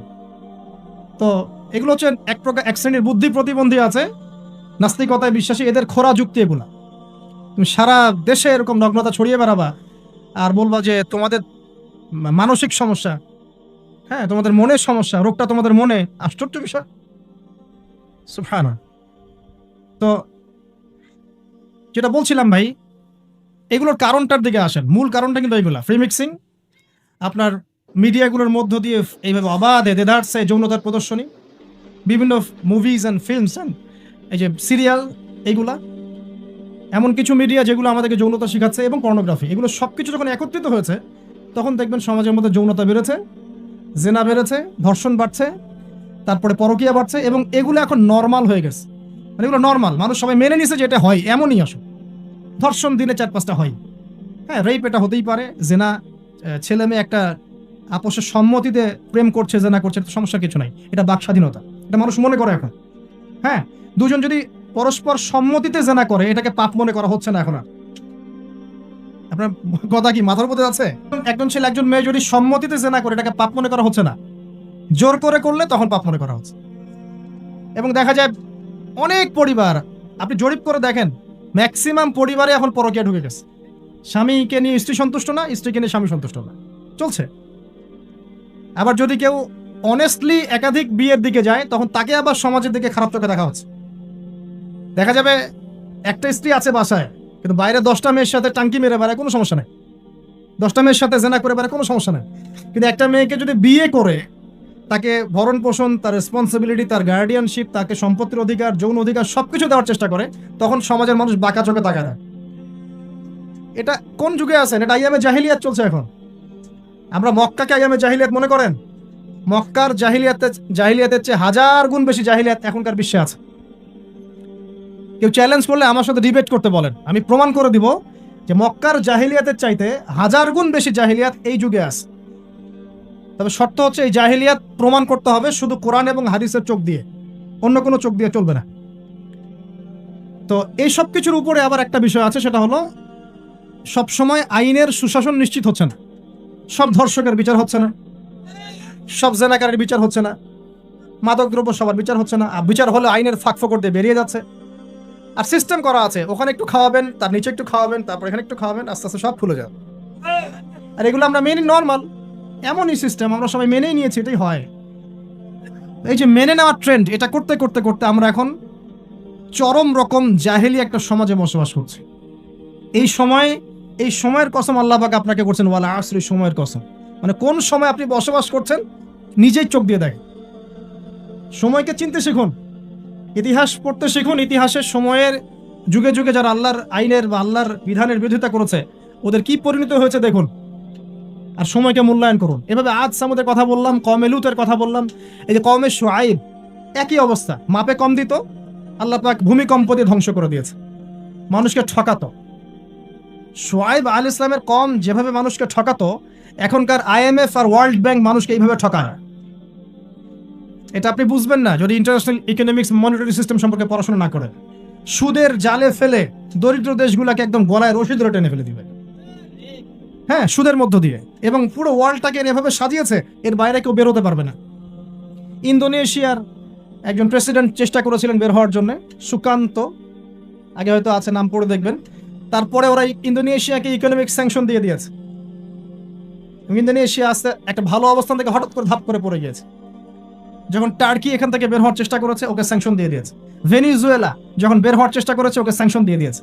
মানে এরা শুআইব আলাইহিস সালামের ওই কওমের মতোই, আমি তোমাদের জন্য যা ভালো মনে করি আমি তাই করি, এবং আমি তোমাদেরকে সরল পথ দেখাই। এটা ফেরাউনের স্টেটমেন্ট, এটাও কিন্তু ফেরাউনের স্টেটমেন্ট। তো সে নিজেকে এক পর্যায়ে রব দাবি করে, এবং আল্লাহ পাক তাকে ক্ষমতা দিয়েছিলেন, দীর্ঘ হায়াত দিয়েছিলেন, ওকে জুলুমের ক্ষেত্রে আল্লাহ পাক অবকাশ ছাড় দিয়েছিলেন। এক পর্যায়ে সে মনে করলো যে তাকে ধরার কেউ নাই। আল্লাহ রাব্বুল আলামিন একটা সুযোগের অপেক্ষা, একটা সুযোগের অপেক্ষা, সেটা হলো মুসা আলাইহিস সালামকে ধাওয়া করছে ফেরাউন এবং তার দলবল, লোহিত সাগরের কাছে আসলো। ফেরাউন এদিকে দাঁড়িয়ে আছে, মুসা আলাইহিস সালাম এবং তার সাথীরা পার হয়ে গেল। ফেরাউনও পার হতে গিয়ে আল্লাহ পাক সবাইকে সদল বলে ডুবিয়ে দিলেন। একদিনের ব্যাপার। আল্লাহ পাক ওয়ালা আসরি, সময়ের কসম করে এদিকে আমাদেরকে তাকাতে বলছেন। ইতিহাস ঘেটে দেখো, ফেরাউনের মতো বড় যারা স্বৈরাচারী ছিল তারাও টিকতে পারে নাই, পেরেছে? পারে নাই। নমরুদের কথা আপনারা জানেন, বিশাল প্রতাপশালী, তাকে আল্লাহ পাক লম্বা হায়াত দিয়েছিলেন। ইব্রাহিম আলাইহিস সালামকে কত পরীক্ষায় না ফেললো, আগুনে পর্যন্ত ফেলেছে।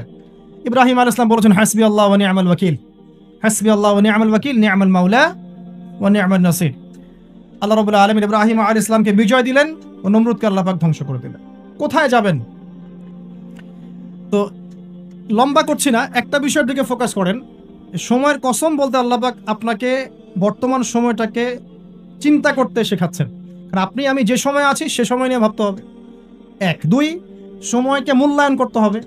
3 অতীতের সময়গুলোর দিকেও তাকাতে হবে, যে অতীতে কখন কার কি পরিণত হয়েছে, কি কারণে হয়েছে। এখান থেকে শিক্ষা নিয়ে সামনের দিকে পথ চলতে হবে। আর সামনের সময় কেমন? সামনের সময় আরো ভয়ঙ্কর। যত দিন যাবে কিয়ামতের যে আলামতগুলো বাকি আছে সেগুলো আস্তে আস্তে চোখের সামনে দেখা যাবে। 10টা বড় বড় আলামত এখনো দেখা যাচ্ছে না, বাকি ছোট ছোট যত আলামত আছে তার 100টার মধ্যে 99টাই দেখা যাচ্ছে। সামনের সময় কেমন বলছিলাম, যে 10টা বড় বড় সাইন দেখা যাচ্ছে না, বাকি 100টার মধ্যে 99টাই দেখা যায়। কি কি দেখা যাচ্ছে কয়েকটা বলি। উঁচু উঁচু বিল্ডিং দেখা যায়, উঁচু উঁচু বিল্ডিং এর প্রতিযোগিতা দেখা যায়। সমাজের নিম্ন শ্রেণীর মানুষ, রাখাল শ্রেণীর মানুষ উঁচু উঁচু অট্টালিকা নির্মাণের প্রতিযোগিতা করছে, দেখা যায়।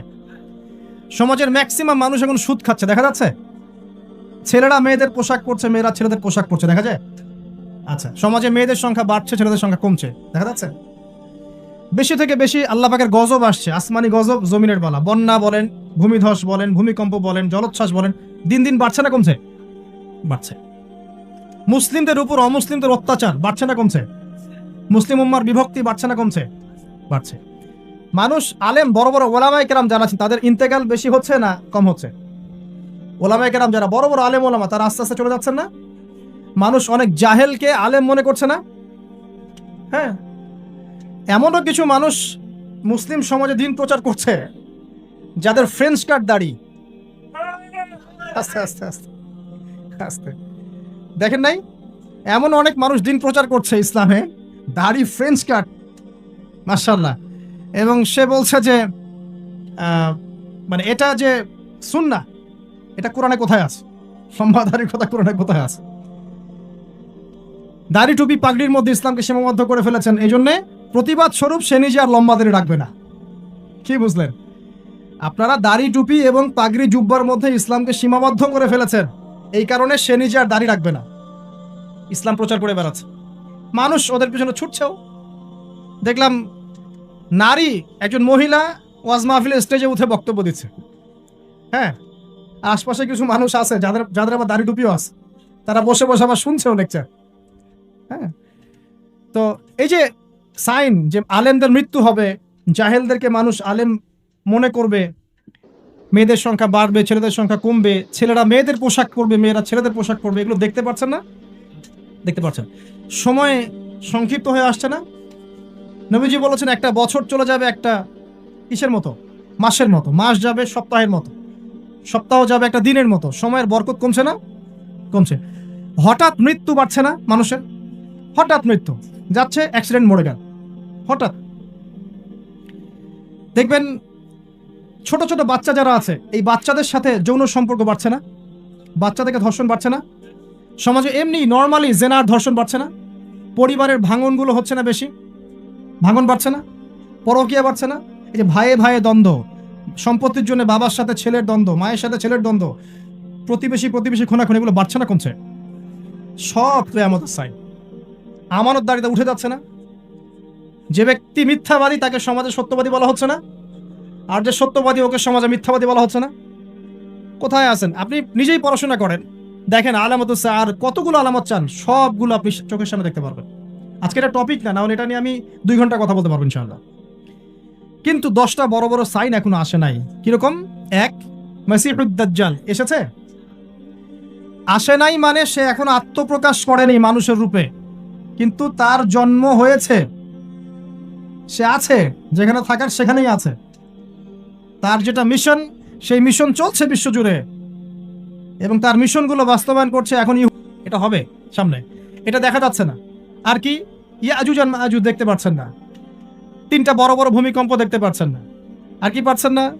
ইয়েমেনের আগুন দেখতে পাচ্ছেন না?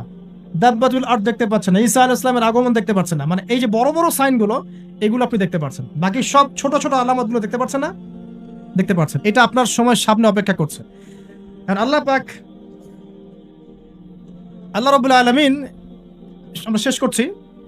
আল্লাহ রাব্বুল আলামিন এখন কি বলছেন? যে এই সময়ের কসম করে আল্লাহ পাক বলছেন সবাই আমরা ক্ষতির মধ্যে আছি। আমরা যে ক্ষতির মধ্যে আছি এটাকে বোঝার আর বাকি আছে? পারিবারিকভাবে, ধর্মীয়ভাবে, ইকোনমিক্যালি, আপনার পলিটিক্যালি আমরা যে ক্ষতির মধ্যে আছি বোঝার কি বাকি আছে? পুরো বিশ্বটাই ক্ষতির সম্মুখীন। কিন্তু আল্লাহ পাক একটা শর্ত দিচ্ছেন বা একটা উপায় বলে দিচ্ছেন যে এই 4টা কাজ যদি তোমরা ঠিকঠাক মতো করতে পারো ইনশাআল্লাহ, তোমরা ক্ষতি থেকে বেঁচে থাকবে ইনশাআল্লাহ। আমরা দোয়া করি আল্লাহ পাক আমাদের সবাইকে এই 4টা কাজ সঠিকভাবে করার তৌফিক ইনায়াত করুন, আমিন। কোন 4টা কাজ? 1 নাম্বার, ঈমান, ইল্লাল্লাযীনা আমানু। ঈমান কাকে বলে এটা জানি তো আমরা নাকি? কয়টা পিলার ঈমানের? কয়টা? 5টা। আর ইসলামের পিলার 6টা নাকি? ইসলামের 5টা, ঈমানের 6টা। ঈমানের 6টা পিলার কি কি বলেন? 1 নাম্বার কি? আল্লাহর প্রতি বিশ্বাস। দেখছেন এই অবস্থা। তারপরে ফেরেশতাগণের প্রতি বিশ্বাস। 3 নাম্বার, আসমানি কিতাব সমূহের প্রতি বিশ্বাস। তারপরে রাসূলগণের প্রতি বিশ্বাস, পরকালের জীবনের প্রতি বিশ্বাস, আর ভাগ্যের ভালো মন্দের প্রতি বিশ্বাস। এই 6টা হচ্ছে ঈমানের পিলার। এই 6টাকে মনে বিশ্বাস করতে হবে, মুখে স্বীকার করতে হবে, এবং কাজেও বাস্তবায়ন করতে হবে। আল্লাহ পাক তৌফিক দান করুন, আমিন। এটা হলো ঈমান। যারা ঈমানদার হবে তারা ইনশাআল্লাহ ক্ষতি থেকে বেঁচে থাকবে। 2, ওয়া আমিলুস সলিহাত, যারা সৎ আমল করবে, নেক আমল করবে। সৎ আমল, নেক আমল কি জিনিস? এক কথায় উত্তর হচ্ছে নবী সাল্লাল্লাহু আলাইহি ওয়াসাল্লামের সুন্নাহই হচ্ছে নেক আমল। সিম্পল। তিনি যেভাবে নামাজ পড়েছেন সেভাবে পড়বেন, যেভাবে জাকাত দিয়েছেন সেভাবে জাকাত দিবেন, যেভাবে হজ করেছেন, ওমরা করেছেন, সাদাকা করেছেন, তেলাওয়াত করেছেন, জিকির করেছেন, ঠিক সেভাবে করবেন।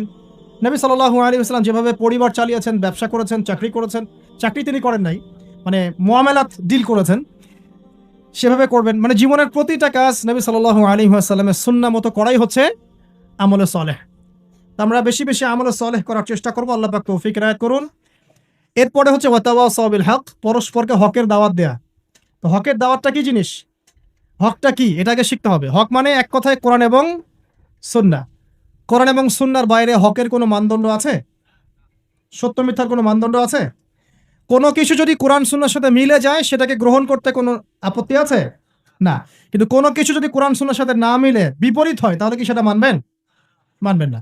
এই হলো হকের মানদণ্ড। ওয়াকুলিল হাক্কু মির রাব্বিকুম, হক তোমার রবের পক্ষ থেকে আসে। কোরআন এবং সুন্নাহর সাথে যা মিলে যাবে সেটা মেনে নিতে আমাদের কোনো আপত্তি নাই, কারণ কোরআন এবং সুন্নাহই হচ্ছে হকের একমাত্র মানদণ্ড। সত্য মিথ্যা, ন্যায় অন্যায়, হক বাতিলের চূড়ান্ত মানদণ্ড কি?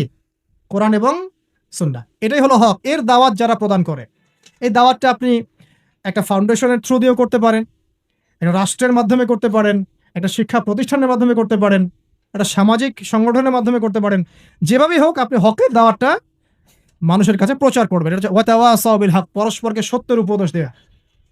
আরেকটা কি? ওয়াতাওয়াসাউ বিস সবর, পরস্পরকে ধৈর্যের উপদেশ দেয়া। মানে হকের সাথে ধৈর্যের সম্পর্ক, দাওয়াতের সাথে ধৈর্যের সম্পর্ক। কারণ ইসলামের বিজয় রাতারাতি হয় না, সবর করতে হয়। একদিনেই ইসলামের বিজয় হয় না, এক রাতে হয় না, সবর করতে হয়, লেগে থাকতে হয়, কন্টিনিউয়াসলি কাজ করতে হয়। আস্তে আস্তে সুপরিকল্পিতভাবে একটা নির্দিষ্ট লক্ষ্যকে সামনে রেখে আগালে পরে ইনশাআল্লাহু আযজা ওয়া জাল দেখবেন ইসলামের বিজয় একদিন না একদিন হবেই ইনশাআল্লাহ। আর এটা যে হবেই এই বিষয়ে কোনো সন্দেহ নাই। আজ হোক আর কাল হোক, ইসলাম এই পৃথিবীতে চিরস্থায়ী হবে। সর্বশেষ যে বিষয়টা কিয়ামতের আগে ঘটবে সেটা হলো ঈসা ইবনে মারইয়ামের হাতে পুরো বিশ্বব্যাপী দ্বীনের খেলাফা। এটা ঈসা আলাইহিস সালামের হাতে আল্লাহ পাক করাবেন ইনশাআল্লাহ তাআলা। এবং বিশ্বের বিভিন্ন জায়গায় মুসলিমদের মধ্যে এই যে হকের যে ব্যাপারটা বললাম, কোরআন এবং সুন্নাহ, এর এস্টাবলিশমেন্ট হবে ইনশাআল্লাহু আযজা ওয়া জাল। এটা চিরায়ত হয়ে গেছে, লিখিত হয়ে গেছে। কোথায়, কবে, কার মাধ্যমে, কিভাবে হবে এটা আল্লাহ পাক জানেন, আমরা কেউ জানি না। কিন্তু এতটুকু জানি যে ইসলাম ছিল, ইসলাম আছে, ইসলাম থাকবে, এবং ইসলাম সর্বশেষ রিলিজন যেটা সারা বিশ্বকে ডিল করবে, সারা বিশ্বের বিষয়গুলোকে নিয়ন্ত্রণ করবে ইনশাআল্লাহু আযজা ওয়া জাল। মাঝখানের এই সময়টুকুতে আমাদের কি করণীয়? 1 নাম্বার, সময়কে মূল্যায়ন করা। 2 নাম্বার, প্রকৃত ইমানদার হওয়ার চেষ্টা করা। 3, বেশি বেশি করে সৎ আমল করার চেষ্টা করা। 4 নাম্বার, হকের দাওয়াত প্রচার করা। 5 নাম্বার, ধৈর্য ধরা এবং নির্দিষ্ট লক্ষ্যকে সামনে রেখে সামনের দিকে এগিয়ে যাওয়া। আল্লাহ পাক আমাদের সবাইকে এই তৌফিক এনায়েত করুন, আমিন। আজকের মতো আমরা এখানে শেষ করছি। সবাই দোয়া পড়ি, সুবহানাকা আল্লাহুম্মা বিহামদিক, আশহাদু আল্লা ইলাহা ইল্লা আনতা, আস্তাগফিরুকা ওয়া আতুবু ইলাইক। অদ্ভুত যুগ, ঘরে ঘরে দেখবেন পরকীয়া চলছে। ম্যাক্সিমাম ঘরে ঘরেই পরকীয়া। স্বামী স্ত্রীকে নিয়ে সন্তুষ্ট না, স্ত্রীও স্বামীকে নিয়ে সন্তুষ্ট না।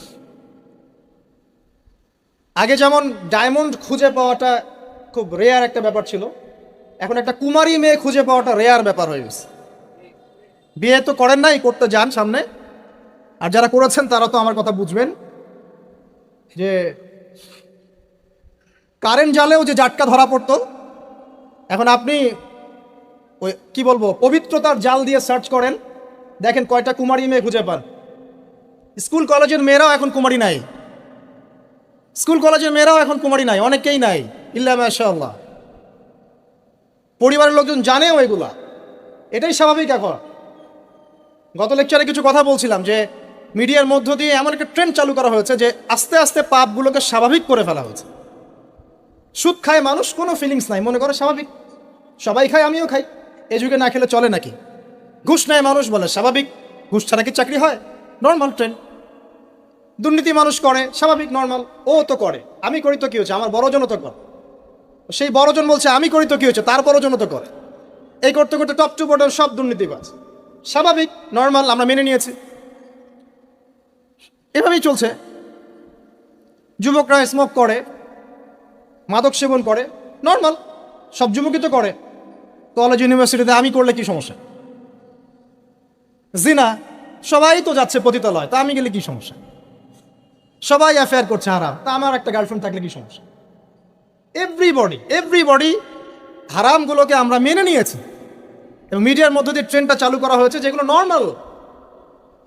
অথচ নবী সাল্লাল্লাহু আলাইহি ওয়াসাল্লাম, এই যে ফয়জুল কালাম বইয়ের মধ্যে হাদিসটা আছে যে যখন তোমার পাপ তোমাকে বাধা দিবে না, মানে তোমার ভিতর থেকে একটা বাধা আসবে না যেটা পাপ, বুঝবা যে ঈমান নাই তোমার মধ্যে। যখন ভিতর থেকে পাপ করলে একটা বাধা আসে, বুঝবা তুমি ঈমানদার। মানে পাপ করলে যদি বাধা আসে ভিতর থেকে যে আমি একটা খারাপ কাজ করেছি, আল্লাহর কাছে আমাকে তওবা করতে হবে, ইস্তেগফার করতে হবে, তখন বুঝবেন যে আপনার ভিতর ঈমান আছে। এই জন্য আল্লাহ পাক আপনার মনের মধ্যে এই চিন্তা নিয়ে আসছেন। আলহামদুলিল্লাহ। যখন পাপ করতে করতে দেখবেন আপনার মনে কোনো ফিলিংসই নাই, তখন বুঝবেন যে আসলে আপনার ভিতর ঈমান আর কিছু বাকি নাই, যেটা আছে খালি ফোস্কার মতো, একটা নুক্তার মতো। নবীজি বলেছেন সাল্লাল্লাহু আলাইহি ওয়াসাল্লাম, মানুষের অন্তর থেকে আমানত উঠে যাবে, একটা ফোস্কার মতো পড়ে থাকবে, নুক্তার মতো পড়ে থাকবে। জনগণ বলবে যে অমুক লোক খুব বড় আমানতদার, অথচ ওর কলমের মধ্যে আমানতের জাররা পরিমাণ বাকি থাকবে না। তো কোরআন এবং সুন্নাহর চোখ দিয়ে আপনি একটু চারপাশটাকে দেখেন, একটু অনেস্ট হই, নিজের সাথে একটু অনেস্ট হই। আমার মধ্যেও যদি ভুল থাকে আমিও নিজেরটাকে একটু দেখি। আমাদের যেভাবে আমল করা উচিত ছিল, আমরা যারা দিনের দায়ী বলি বা আলেম বলি, রিপ্রেজেন্টেটিভ বলি, আমরা সেরকম আমল করতে পারছি না। আমাদের যেমন সাহসী হওয়া উচিত ছিল আমরা আসলে পারছি না। আমাদের যেমন ঈমান, শৌর্য, বীর্য এবং দূরদর্শিতা রাখা উচিত ছিল, আমরা আসলে পারছি না। ধর্মের মধ্যে আপনি দেখেন ম্যাক্সিমাম ধার্মিক দুনিয়াদার হয়ে আছে। দুনিয়ার স্বার্থ আগে, তারপর দিন। যে যার স্বার্থে দিনের কাজ করছে, আবার ঐক্যের স্লোগানও তুলছে। সবাই সবার মতোই দিনের কাজ করছে, আলাদা আলাদাভাবে, আবার সবাই ঐক্যের কথাও বলছে। একজনকে বলেন যে ঠিক আছে আপনারা সবাই মিলে একজন আলেমকে সিলেক্ট করেন যিনি মুসলিমদেরকে লিড দিবেন, দেখেন একজনকে সিলেক্ট করতে পারে কি না। একদিন বলেছিলাম সবাইকে নিয়ে বসে এক কাপ চা খাওয়ান, দেখেন পারেন কি না। কিন্তু মুখে কিন্তু সবাই স্লোগান তুলছি যে আল কোরআনের আলো, ঘরে ঘরে জালো, দুনিয়ার মুসলিম এক হও এক হও, কতই না স্লোগান। প্র্যাকটিক্যাল কোনো ইনিশিয়েটিভ নাই আসলে। কিন্তু আপনি অন দ্য আদার হ্যান্ড দেখেন ইসলামের এগেনস্টে যারা থাকে, আসলে কুফার যারা, মোনাফেক যারা, হ্যাঁ, যারা জায়োনিস্ট, যারা মিথ্যাবাদী সভ্যতার ধারক ও বাহক, জালেম, এরা দেখবেন ইউনাইটেড। এদের মধ্যে 100টার মধ্যে 90টা বিষয় যদি দ্বিমত থাকে, তারপরেও তারা একটা জায়গায় ইউনাইটেড যে ইসলাম এবং মুসলিমকে ডমিনেট করতে হবে। আর আমাদের মধ্যে যদি 100টার মধ্যে 99টা বিষয় একমত থাকি আমরা, আর একটা বিষয় আমরা যদি দ্বিমত থাকি, আমাদের সেপারেশনের জন্য দ্যাটস এনাফ। এই যুগে আছি আপনি আমি। খেয়াল করে দেখেন, আমরা আইওয়াস শোডাউনে বেশি বিশ্বাসী। মুসলিমরা আমরা আইওয়াস করতে বেশি পছন্দ করছি, শোডাউন করতে বেশি পছন্দ করছি। কনস্ট্রাকটিভ কোনো কাজ নাই। আজকে আপনি একটা পোস্ট দিচ্ছেন, কালকে একটা লেকচার দিচ্ছেন। আজকে একটা বই লিখছেন, ঠিক আছে, কালকে হয়তো আপনি অন্য কিছু করছেন। কিন্তু কাজগুলো সব বিক্ষিপ্ত, কনস্ট্রাকটিভ না, যার কোনো লক্ষ্য আছে, সুনির্দিষ্ট লক্ষ্য আছে। সুনির্দিষ্ট লক্ষ্যকে সামনে রেখে মুসলিমদেরকে কাজ করতে হবে। কিন্তু এই দায়িত্ব কে পালন করবে? তরুণ সমাজ এখন মুখিয়ে থাকে এসবের জন্য, তাদেরকে কে নেতৃত্ব দিবে? তাদেরকে বিষয়গুলো বুঝাবে কে? সিচুয়েশন ব্যাখ্যা করবে কে? আর যদি আপনি 2-4 লাইন বেশি কথা বলা শুরু করেন, তাহলে আপনার গলা বন্ধ করে দেওয়া হবে। আস্তে আস্তে এগুলো সব মেনে নিচ্ছি আমরা। এভাবেই চলছে বিগত 100 বছরে। লাস্ট 100 বছরে, এক বছরে কয় দিন? 365 দিন। এই বিগত 100 বছরে এক একটা করে দিন, এক একটা করে রাত গিয়েছে, উম্মাহ আজকে এই জায়গায় এসেছে। আজকে থেকে 100 বছর আগের উম্মার হিস্ট্রিগুলো পড়ে দেখেন। তারপরে আরও সামনে যান, ওসমানীয় খেলাফতের দিকে যান, তার আগে যান ফাতেমিতে যান, কর্ডোভায় যান, মুঘলে যান, এদিকে আপনার মামলুকে যান, ঠিক আছে, তাবেঈনদের যুগে যান, আব্বাসীয় খেলাফতের যুগে যান, উমাইয়াতে যান, সাহাবীদের যুগে যান, দেখবেন ওই সময়কার মুসলিমদের অবস্থা এমন ছিল না এবং বিশ্বের প্রেক্ষাপটও এমন ছিল না। তো এগুলো নিয়ে ভাবতে হবে। ভাবতে হলে পড়তে হবে, কোরআন পড়তে হবে, হাদিস পড়তে হবে, ইতিহাস পড়তে হবে, অর্থনীতি সম্পর্কে জানতে হবে, পলিটিক্যাল সায়েন্স পড়তে হবে। কে পড়তে চায়? অনলাইনের যুগ, সবাই লেকচার শুনতে চায় এবং লেকচার শোনা জাতি হুজুকে লাফায় বেশি। একজন আলেম একটা কথা বলবে, ওটার পিছনে হুজুকে লাফাবে। আবার দেখবে আরেকজন আলেম তার কাউন্টার একটা দলিল দিয়েছে, এবার এর পিছনে হুজুকে লাফাবে। আসলে কার দলিল কতটুকু অথেন্টিক এ তো জানে না, এটা তো পড়াশোনাই করতে চায় না। আমরা পড়তে চাই কম, লেকচার শুনতে চাই বেশি। আর লেকচার শুনছেন আজকে আপনি এক টপিকে, কালকে আরেক টপিকে, তারপরের দিন আরেক টপিকে, কোনো কনস্ট্রাকটিভ কিছু নাই, মাথাটা বিক্ষিপ্ত। কেমন জানেন, ধরেন যে আমাদের প্রত্যেকের বাসায় একটা করে ডায়েরি আছে। একটা এক্সাম্পল দেই, একটা করে ডায়েরি মনে করেন সবার বাসায় আছে। আর যুগটা এমন যে এই ডায়েরিতে আপনি যাই লিখবেন সবাই দেখতে পারবে, যাদেরকে আপনি অ্যাক্সেস দিবেন সবাই এই লেখাটা দেখতে পারবে। এখন আপনি মনে করেন বাসায় শুয়ে আছেন এসি রুমের নিচে, তা আপনি দেখছেন যে বিশ্বের কোনো জায়গায় মুসলিমকে নির্যাতন করা হচ্ছে, কোনো জায়গায় একটা মেয়েকে রেপ করা হলো, কোনো জায়গায় কি বলবো শিশুদেরকে বোম মেরে হত্যা করা হচ্ছে, কোনো জায়গায় জুলুম হচ্ছে ইত্যাদি। আপনি এগুলো শুয়ে শুয়ে দেখছেন, আপনার ডায়েরিতে আপনি এগুলো দেখছেন। এবার আপনি বিছানায় শুয়ে শুয়ে এগুলো নিয়ে চিন্তা করতে করতে করতে করতে আপনি ফেড আপ যে আসলে কিছু তো করতে হবে, এগুলো তো মেনে নেওয়া যায় না, কিছু একটা তো করতে হবে, কী করুন? তখন লেপটা সুন্দর করে গা থেকে সরিয়ে, যোদ্ধার মতো একদম গা থেকে একদম কম্বলটা সরিয়ে উঠে ডায়েরিটা হাতে নিলেন, নিয়ে লিখলেন যে উম্মার আজকে এই অবস্থা, এই করতে হবে, সেই করতে হবে, এটা করতে হবে, ওটা করতে হবে। ডায়েরি বন্ধ করে রেখে দিলেন, আবার গেলেন। This is Facebook. এটাই ফেসবুক। কনস্ট্রাকটিভ কোনো কাজ নাই। আপনি আপনার মতো লিখলেন, শুয়ে পড়লেন, আরেকজনের মতো লিখলো, সে শুয়ে পড়লো, আরেকজন লিখলো, সে শুয়ে পড়লো। এরা ইউনাইটেড না, আর এদেরকে লিড দেওয়ার মতো কেউ নাই। আবার যারা ঐক্যের কথা বলছে এরা ইন্টারনালি ডিভাইডেড। এভাবে কি একটা জাতি সফল হবে কি না, এটা আমার প্রশ্ন। আমাদের আগে সামাজিক যোগাযোগ মাধ্যম ব্যবহার করার মানে যে কি বলবো নিয়ম শৃঙ্খলা শেখা উচিত। আসলে সামাজিক যোগাযোগ মাধ্যম কিভাবে ব্যবহার করতে হয়, ইফেক্টিভ ইউজিং শেখা দরকার অনলাইন সেকশনে। আমরা মোটেও সামাজিক যোগাযোগ মাধ্যম ইফেক্টিভলি ইউজ করতে জানি না। এই মাধ্যমটাকে আমরা বানিয়েছি সমালোচনার মাধ্যম, কাউকে ধুয়ে দেওয়ার মাধ্যম, মাঝে মাঝে একটু আইওয়াশ শোডাউন করার মাধ্যম। একজন ওমরা করতে গিয়েছে, ছবি সেলফি এই সেই, ভাই কি দরকার আছে আপনার ওমরা করতে গিয়েছেন এত মানুষকে জানানোর কি দরকার আছে? একজন লেকচার দিতে এসেছেন, গাড়ি থেকে নামলাম, সবাই ভিডিও সেলফি ফোনস স্লোগান। আমি কাকে দেখাচ্ছি আসলে এগুলা? আর এগুলো যাদেরকে দেখাচ্ছি এটা দেখায় আমার লাভটা কি আসলে? আল্লাহ পাক কি আমার এই দেখার মুখাপেক্ষী নাকি? আমার মনে যদি ইখলাস ও নিয়াত থাকে, নিয়াত বিশুদ্ধ থাকে, আমি তো গোপনে আসলেও নাকি আল্লাহ পাক দিবেন। আর আল্লাহ পাক যদি দেখাতে চান আমাকে, তাহলে আল্লাহ পাক আমাকে তুলে নিয়ে আসে সবার সামনে দাঁড় করায় দিবেন। যদি আমি পাহাড়েও লুকাতে চাই, আর আল্লাহ যদি চান যে আল্লাহ পাক আমাকে দেখাবেন সবার সামনে, আল্লাহ পাক ওখান থেকে তুলে আপনাকে দেখাবেন। আর যারা সবাইকে দেখাতে পছন্দ করে, আল্লাহ পাক ওদেরকে আস্তে আস্তে এখান থেকে মিটিয়ে দেন। দেখেন অনলাইন সেকশনে আমরা ইউজিং ঠিক মতো জানি না, আমরা এখানে সমালোচনার মাধ্যম বানিয়েছি, আইওয়াশ শোডাউনের মাধ্যম বানিয়েছি, কনস্ট্রাকটিভ কোনো কিছু নাই, জাস্ট আবেগ ঝাড়ার একটা মাধ্যম বানিয়েছি। সামাজিক যোগাযোগ মাধ্যম ইউজিংটা শিখতে হবে আগে, ইফেক্টিভ ইউজিং কিভাবে। যারা এগুলো লঞ্চ করেছে ওই ইহুদি খ্রিস্টান সভ্যতা, এরাও তো এগুলো ইউজ করে, ওরা কি আমাদের মতো করে ইউজ করে? তো ভেবে দেখেন তো। বরং আমরা কি ইউজ করছি তারা মনিটর করে এবং তারা কন্ট্রোল করে। আপনি একটা ভিডিও দেখেন ফেসবুকে, মনে করেন আপনি জমি কিনবেন, কথার কথা ফ্ল্যাট কিনবেন, একটা ফ্ল্যাট কেনার ভিডিও দেখতে থাকেন, আপনি দেখবেন যে পরের দিন যখন আপনি ঢুকবেন ফেসবুকে আপনাকে ওই ভিডিওগুলোই দেখানো হচ্ছে। তারা আপনার মাইন্ডটাকে রিড করে ফেলেছে।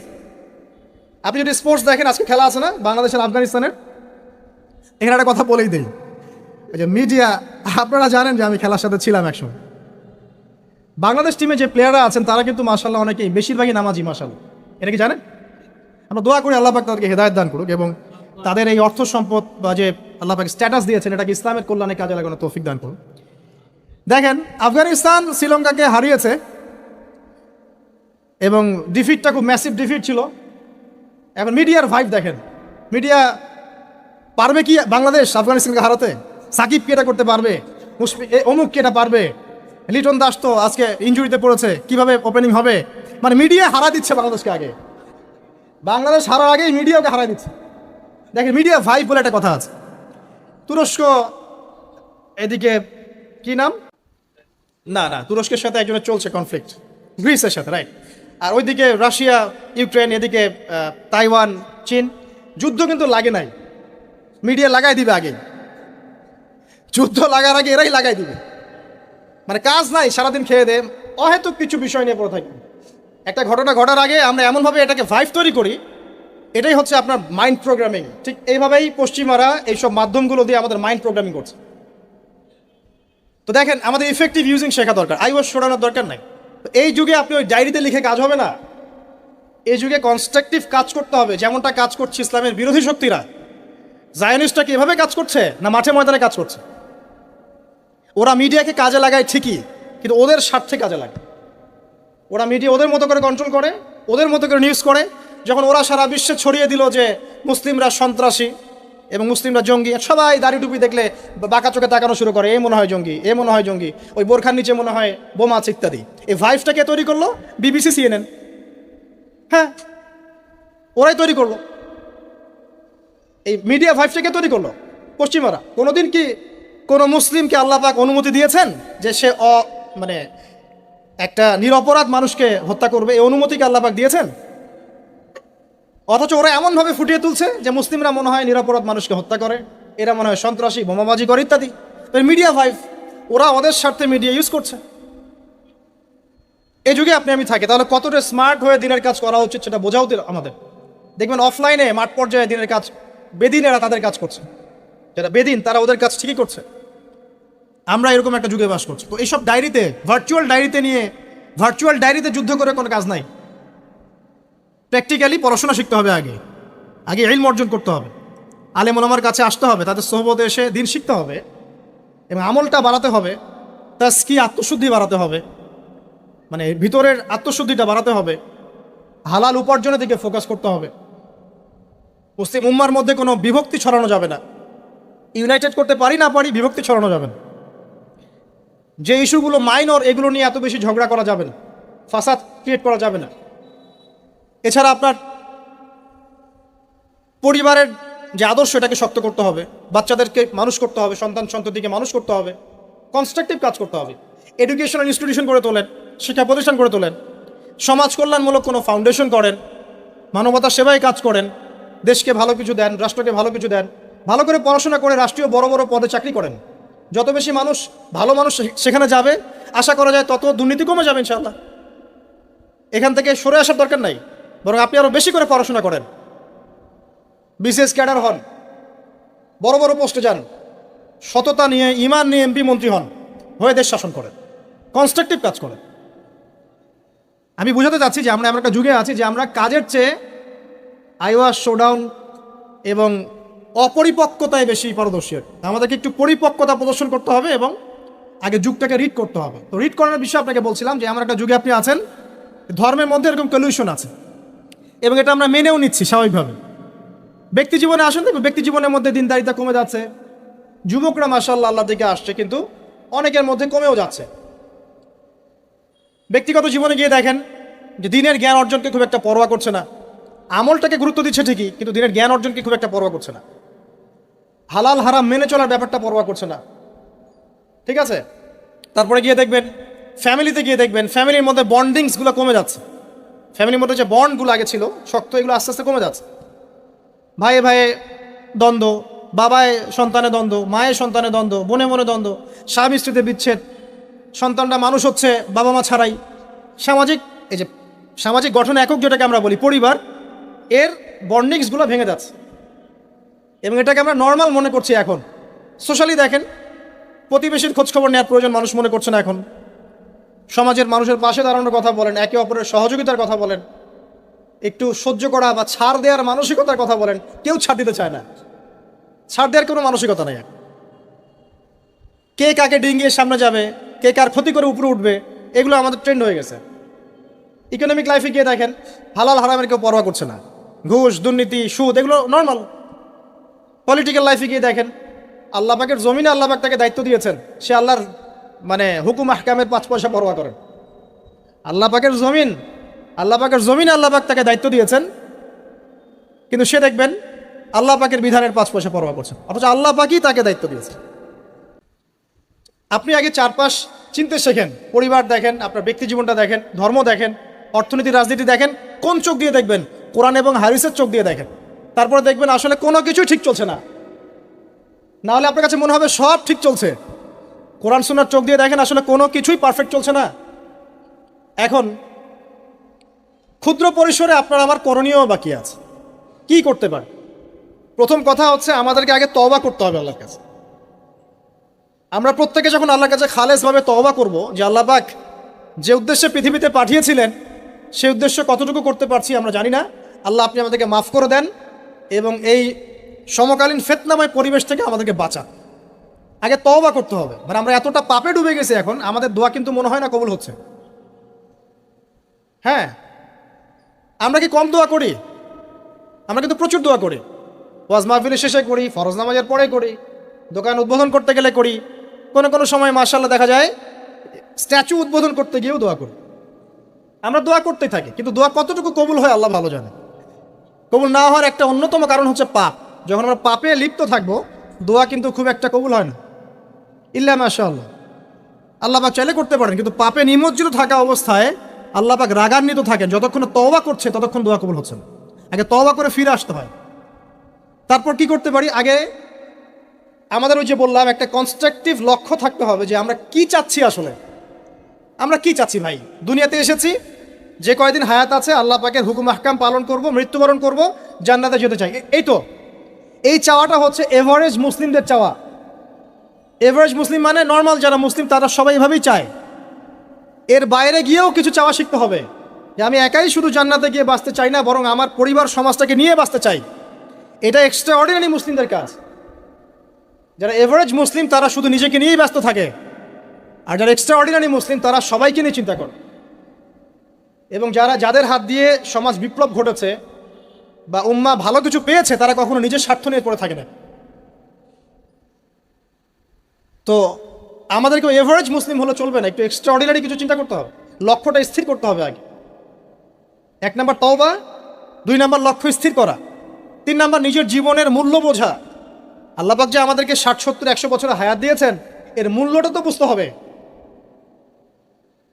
আমরা যারা সবাই, এভরিবডি, আমরা কেউ বাদ না, আমরা যারা অনলাইন সেকশনে দিনের বেশিরভাগ সময় নষ্ট করছি, আমরা কি আদৌ হায়াতের মূল্য বুঝতে পারছি? আমরা যারা চায়ের দোকানে বসে আড্ডা পিটাচ্ছি, বন্ধুদের সাথে গল্প করছি, হয়তো গেমস অ্যান্ড স্পোর্টস এবং ইউটিউবিং, ফেসবুকিং বলেন, টিকটকে আমরা সময় নষ্ট করছি, আমরা কি আদৌ আমাদের হায়াতের মূল্য বুঝতে শিখেছি কিনা? অনেকে দেখবেন বার্ধক্যে উপনীত হয়েছে, তারপরেও সে এভাবেই লাইফ লিড করছে। দিব্যি একটা আড্ডার মজলিসে বসলো, 3, 4, 5 ঘন্টা সে কাটিয়ে দিল, বুঝতেই পারছে না কি জন্য আল্লাহ পাক তাকে দুনিয়াতে পাঠিয়েছেন। তো আমাদেরকে আগে বুঝতে হবে যে আমাদের হায়াতের মূল্য কি। একটা দিন চলে যাচ্ছে, আর পাবো না। আজকের এই যে সেশন করতে পারছি, এটা আর কখনো ফিরে আসবে না।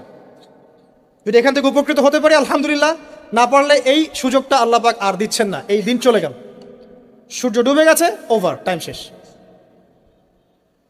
যারা এখন কবরবাসী হয়েছে তারা অনেকেই চাইতো যে আমরাও দিনের জন্য কিছু করব, আল্লাহকে পাবো, রাসূলকে পাবো, পরকালে জান্নাত পাবো, নামাজ পড়বো। ওই সুযোগটা তারা পায় নাই। আর এখনকার যুব সমাজদেরকে পরকালীন চেতনায় উদ্বুদ্ধ করাটাই মূল চ্যালেঞ্জ। অন্য কোনো কিছু দিয়ে আপনি ওদেরকে আল্লাহর পথে ফেরাতে পারবেন না। ওদের মধ্যে যখন মৃত্যুর ভয় থাকবে, পরকালে জবাবদিহিতার ভয় থাকবে, অটোমেটিকলি ওরা গার্লফ্রেন্ড ছেড়ে দিবে, মাদক ছেড়ে দিবে, এই জেনা ছেড়ে দিবে, পর্নোগ্রাফি ছেড়ে দিবে, এভরিথিং তারা ছেড়ে দিবে যখন তাদের মধ্যে পরকালীন চেতনা থাকবে। তো হায়াতের মূল্যটা বোঝা একটা বড় চ্যালেঞ্জ। আল্লাহ পাক আমাদের সবাইকে হায়াতের মূল্য বোঝার তৌফিক দান। হায়াতটা কাজে লাগাবো কিভাবে? লাস্ট খুতবাতে আমি বলেছি যে প্রফিটিক লাইফস্টাইল কেমন হবে এবং প্রোডাক্টিভ মুসলিম কিভাবে হব। এটা আমাদের চ্যানেলগুলোর মধ্যে আছে। সকাল থেকে সন্ধ্যা পর্যন্ত, রাত পর্যন্ত কিভাবে আমরা টাইম ব্যালেন্স করবো, এটা নিয়ে আলোচনা করা হয়েছে। এটা আপনারা দেখে নেবেন ইনশাআল্লাহ, এখানে সব কিছু দেওয়া আছে মোটামুটি। তাহলে 1 নম্বর তওবা, 2 নম্বর একটা লক্ষ্য, 3 নম্বর নিজের হায়াতের মূল্য বোঝা, 4 নম্বর আমল। এবার আমল, দিন রাতের যে আমলগুলো নবী সাল্লাল্লাহু আলাইহি ওয়াসাল্লাম করতেন, আমাদেরকে এই আমলগুলো শক্তভাবে আঁকড়ে ধরতে হবে, ছাড়া যাবে না। কারণ যতই আমি বড় বড় কথা বলি না কেন, নিজে যদি আমল করে সেটাকে প্রতিষ্ঠিত করতে না পারি, আসলে এই কথাগুলো তাসির হবে না। যত বড় বড়ই কথা বলি আমরা, অন্যের দিকে যতই আঙ্গুল তুলি, বিশ্ব নিয়ে কথা বলি, অর্থনীতি নিয়ে কথা বলি, রাজনীতি নিয়ে কথা বলি, ঠিক আছে, পরিবার নিয়ে কথা বলি, সমকালীন ফিতনা নিয়ে কথা বলি, আমল যতক্ষণ পর্যন্ত নবী সাল্লাল্লাহু আলাইহি ওয়াসাল্লামের মতো না হচ্ছে, ততক্ষণ পর্যন্ত কথা শুধু তাত্ত্বিক থেকে যাবে, বাস্তবতার কোনো প্রায়োগিক ফলাফল পাওয়া যাবে না। তো আল্লাহ পাক আমাদের সবাইকে নবী সাল্লাল্লাহু আলাইহি ওয়াসাল্লামের মতো 24 ঘন্টা কাটানোর তৌফিক দান করুন। একদম রাত থেকে শুরু করে আবার রাত পর্যন্ত যেভাবে নবী সাল্লাল্লাহু আলাইহি ওয়াসাল্লাম ঘুমাতেন, উঠতেন, ইস্তেঞ্জা করতেন, নামাজ পড়তেন, জামাতে 5 ওয়াক্ত নামাজ পড়তেন, দিনের জ্ঞান অর্জন করতেন, মানুষকে শেখাতেন, ব্যবসা বাণিজ্য করতেন, প্রতিটা কাজ যেন নবীর মতো করে হয়, এই চ্যালেঞ্জটা নিতে হবে আগে 40 দিনের টার্গেট নেই একটা, যে আগামী 40 দিন আমরা নবী সাল্লাল্লাহু আলাইহি ওয়াসাল্লামের মতো লাইফ লিড করব। যদি পারি ইনশাআল্লাহ আমাদের দ্বারা কিছু হবে, যদি না পারি বুঝতে হবে আমরা শুধু কথায় পারদর্শী, আমাদের কাজের কোনো মূল্য আসলে নাই। তো আমরা বিশ্বাস করি যে আমাদের তরুণ প্রজন্ম শুধু কথায় পারদর্শী না, তারা কাজ করেও দেখাতে পারবে ইনশাআল্লাহ। হয়তো বার্ধক্যে যারা আছে তারা হয়তো পারবে না, তারা হয়তো চাচ্ছে কিন্তু পারছে না। অনেক মুরব্বী আমার পরিচিত আছেন যারা চান আরও বেশি আমল বাড়াতে, কিন্তু পারছেন না, শরীর কুলাচ্ছে না, ডায়াবেটিস, প্রেশার আর অনেক সমস্যা। আর যদি পরিবারের মধ্যে ঢুকে যান বিয়ে শাদীর মধ্যে, তাহলে তো অবস্থা খারাপ। আর যদি মাশাআল্লাহ এই যুগের কোনো দিনদার ক্যাটরিনা কাইফ ভাগ্যে জোটে, তাহলে তার পিছনেই সারা জীবন চলে যাবে। সো পরিবারে ঢোকার আগেই, মানে বিয়ে শাদী করে সংসার গোছানোর আগেই পড়াশোনাটা শেষ করে ফেলেন, কারণ ওর পরে রেসপন্সিবিলিটি বাড়বে, আপনার অনেক কাজের চাপ চলে আসবে। এগুলোকে সুন্দর মতো ব্যালেন্স করা খুব ডিফিকাল্ট, এত সহজ না। যুগটা ভাই এত কঠিন যে সব কিছু পারফেক্টলি করার চেষ্টা করার পরেও কখনো কখনো হিমশিম খেয়ে উঠি পারি না। মানে মাঝে মাঝে আমি নিজেও রাগ হই, পরিবারের উপরেও রাগ হই। কীরকম? সেটা হচ্ছে যে একজন সায়েন্টিস্ট, যদি ইসরায়েলের কোনো সায়েন্টিস্ট থাকে যে নিউক্লিয়ার ওয়েপেন্স নিয়ে কাজ করে, তাকে একটা রুম দেওয়া হয়, গবেষণা করার একটা টেবিল চেয়ার দেওয়া হয়, একটা ল্যাব দেওয়া হয়, তার পরিবার, তার সন্তান, তার ভরণ পোষণ, তার গাড়ি বাড়ি সব দায়িত্ব সরকারের। তার কাজ কি? সে বসে বসে নিউক্লিয়ার ওয়েপেন্স তৈরি করে। ওই ওয়েপেন্সটা যখন তৈরি হবে তখন ওই রাষ্ট্রের উন্নতি হলো, এবার ইসরায়েলের দিকে কেউ চোখ তুলে তাকাতে পারবে না, কারণ তাকালেই বোম মেরে দিব। আর আমরা যারা দিনের কাজও করি, অনেক সময় দেখা যায় আলেম বা মুফতি বা মুহাদ্দিস বা দায়ী, দেখবেন তাদেরকে বাজার করতে হয়, পরিবার মেনটেন করতে হয়, সন্তানের লেখাপড়া দেখতে হয়, তাদেরকে অডিয়েন্স ডিল করতে হয়, মিডিয়া ডিল করতে হয়, মানুষের সমালোচনার অ্যান্সার করতে হয়। কাজের শেষ নেই, মাথা খাটাতে খাটাতে আপনি টায়ার্ড। অথচ উচিত ছিল এই মানুষটাকে রিল্যাক্সে রেখে দেওয়া, যে আপনার কাজ শুধুমাত্র দিনের জ্ঞান অর্জন করা, বড় বড় ডিগ্রি সার্টিফিকেট অর্জন করা, গবেষণা করা, আলিম ওলামার সোহবতে যাওয়া, কিছু লিখা, কিছু বলা, যাতে ন্যাশন উপকৃত হয়। এরকম সুকুনের পরিবার কয়টা আছে আলেমদেরকে জিজ্ঞাসা করো। আমার ধারণা যে বেশিরভাগ আলেমেরই এরকম পরিবার নাই। এই কারণে অনেক বড় বড় স্কলার মাঝপথে ঝরে পড়ে, অনেক বড় বড় আলেম মাঝপথে ঝরে পড়ে। আর আমাদের এই ফিতনা সৃষ্টিকারী পরিবারের সদস্যরা এগুলো বুঝতে চায় না। তারা বুঝতে চায় না ওদের দায়িত্বটা কি। তাদের দায়িত্ব হচ্ছে ওই ব্যক্তিকে সাপোর্ট করা পিছন থেকে, যে আল্লাহর দিনের পথের একজন দায়ী, একজন মুবাল্লিগ, একজন আলেম, একজন ফকিহ। এক্ষেত্রে আল্লাহ পাক হয়তো আমাদেরকে পরীক্ষা করছেন অথবা গোনাহ মাফ করছেন, কিন্তু এটা হওয়া উচিত ছিল না। যারা দিনের পথে কাজ করবে তাদের পরিবারটা হবে সেই রকম যেন পরিবার থেকে কোনো প্রেশার তার মধ্যে না আসে, মানসিকভাবে সে যেন স্ট্রেস না পায়, রিল্যাক্সে সে দিনের কাজ করতে পারে। দেখবেন তার দ্বারা লক্ষ লক্ষ কোটি কোটি মানুষ উপকৃত হবে। হ্যাঁ, এই জন্য অনেক, হ্যাঁ এটা ঠিক বলেছো ভাই, এই জন্য অনেক বড় বড় মুহাদ্দিস ছিলেন যারা কিন্তু আসলে কোনোদিন বিয়ে করেন নাই। তবে এটা আমি নিরুৎসাহিত করছি না। যদি আল্লাহ পাক একজন দিনদার স্ত্রী আপনাকে দান করেন, আর স্ত্রী শুধু একমাত্র পরিবারের অংশ না, আপনার এখানে মা আছে, আপনার বোন আছে, আপনার সন্তান আছে, ভাই বোন সবাই মিলেই পরিবার। একজন ভালো দেখবেন, বাকিরা হয়তো আপনাকে এভাবে সাপোর্ট করছে না। তো দিনদার স্ত্রী যদি সাথে থাকে ইনশাল্লাহ আপনি বিশ্বজয় করতে পারবেন ইনশাল্লাহ। এটা আল্লাহ পাক নেয়ামত হিসেবে দেখ সবাইকে, সব যুব সমাজকে আমরা দোয়া করি। কিন্তু ডিসিশন নেওয়ার ক্ষেত্রে খুব সাবধান, সতর্ক থাকতে হবে, কারণ সব বোর খবর আর মেয়ের পিছনে কি দিন যাইতে থাকে না। শেষ করছি ভাই, আমি আর বেশি লম্বা করব না, কারণ দিনের ক্ষেত্রে ধৈর্যের ব্যাপারটা অনেক কম। যদি কোনো কনসার্ট হতো দেখতেন, হ্যাঁ 10 ঘন্টা ওয়েট করতে কোনো সমস্যা নেই। হ্যাঁ, যাত্রা, পালা, গান, কনসার্ট, মুভিজ, এগুলোর জন্য টিকিটের লাইনের পর লাইন দাঁড়িয়ে থাকবে, ঘন্টার পর ঘন্টা আছে। একটা ওয়ার্ল্ড কাপের টিকিটের জন্য 2-3 দিন স্টেডিয়ামের বাইরে দাঁড়া থাকতে পারে মানুষ। খুতবায় নামাজে যদি 5 মিনিট 10 মিনিট টাইম বেশি যায়, ও আর থাকতে পারছে না, অস্থির। মানে ওকে চারপাশ থেকে শয়তান ঘিরে ধরেছে আর কি, এবং চতুর্দিক থেকে শয়তান ওকে ওয়াসওয়াসা দিচ্ছে, চল ব্যবসা আছে, চল বাসায় বউ ডাকতেছে, চল বাচ্চা অসুস্থ, অমুক তমুক, থাকতে পারবো। বাদ দেন। কয়টা বলছি? তওবা, লক্ষ্য স্থির করা, আপনার হায়াতকে কাজে লাগানো। এরপরে বলছি আমলের কথা। আমল যদি পারফেক্ট না হয় তাহলে আসলে আমাদের দোয়াগুলো ঝুলে থাকবে।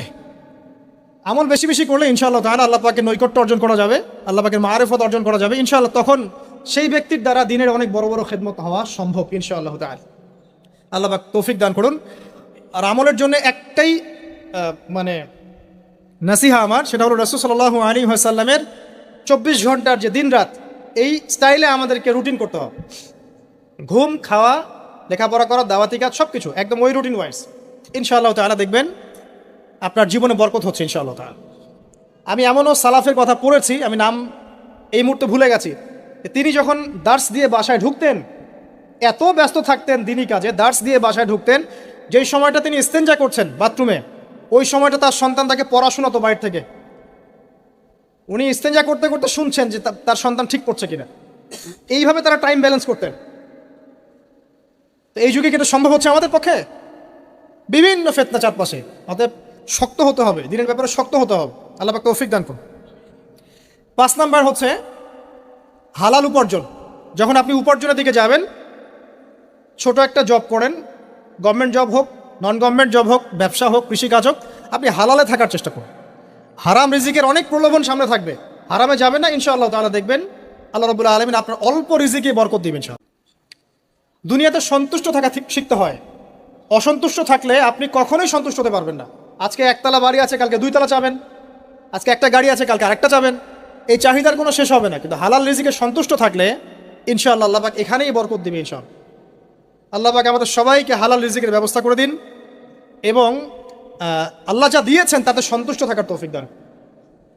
যুবকরা ব্যবসায় বেশি ফোকাস করতে পারেন, বড় বড় গভর্নমেন্ট জবগুলোতেও ফোকাস করতে পারেন, যেখানে গেলে আপনি সমাজের জন্য কিছু করতে পারবেন।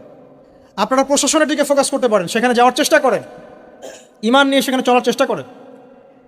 বাংলাদেশের যে ফোর্সগুলো আছে এখানে যাওয়ার চেষ্টা করেন, দেশের জন্য কিছু করেন। মুসলিমরা যদি এখান থেকে সরে আসে আস্তে আস্তে, তাহলে এখানে সমস্ত জায়গাগুলো খারাপ মানুষ দিয়ে ভর্তি হয়ে যাবে, তখন সিচুয়েশন আরও খারাপ হয়ে যাবে। যারা এগুলোতে যেতে পারছেন না, কৃষি কাজ করেন, কোনো নিজস্ব কোনো প্রজেক্ট লঞ্চ করেন, ক্রিয়েটিভ হন, উদ্যোক্তা হন, দেখবেন ইনশাআল্লাহ তাআলা আপনার ওই নতুনত্বের মধ্যে আল্লাহ পাক বারাকা দিবেন ইনশাআল্লাহ। আমি এমনও ভাইকে চিনি যারা লন্ডন আমেরিকা থেকে পড়াশোনা করে এসে বাংলাদেশে এসে এই যে বিভিন্ন অর্থনৈতিক যে প্রজেক্টগুলো আছে এগুলো লঞ্চ করেছে।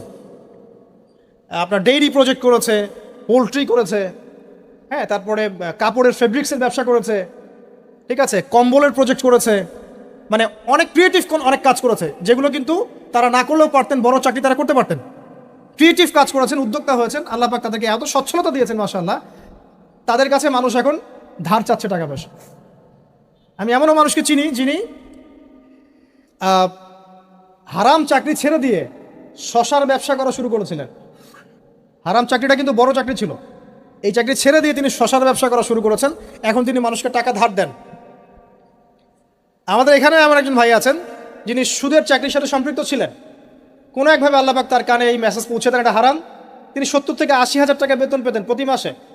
এখন তিনি কৃষিভিত্তিক প্রজেক্ট নিয়ে কাজ করছেন, আল্লাহ পাক তাকে সচ্ছল রেখেছেন। তো হালাল রিজিকে ফোকাস করেন, ইনশাআল্লাহ আপনার ইবাদত আল্লাহ পাকের কাছে সরাসরি কবুল হবে ইনশাআল্লাহ। আর হারামে গেলে ইবাদত কবুল হবে না, এটাই ফুল স্টপ। হারাম রিজিক থাকলে ইবাদত কবুল হবে না, এটা ফুল স্টপ, এখানে কোনো সুযোগই নাই ডানে বামে তাউইল করার। 6, পার্ট টাইম দিনের দাওয়াতি কাজ সবাইকে করতে হবে।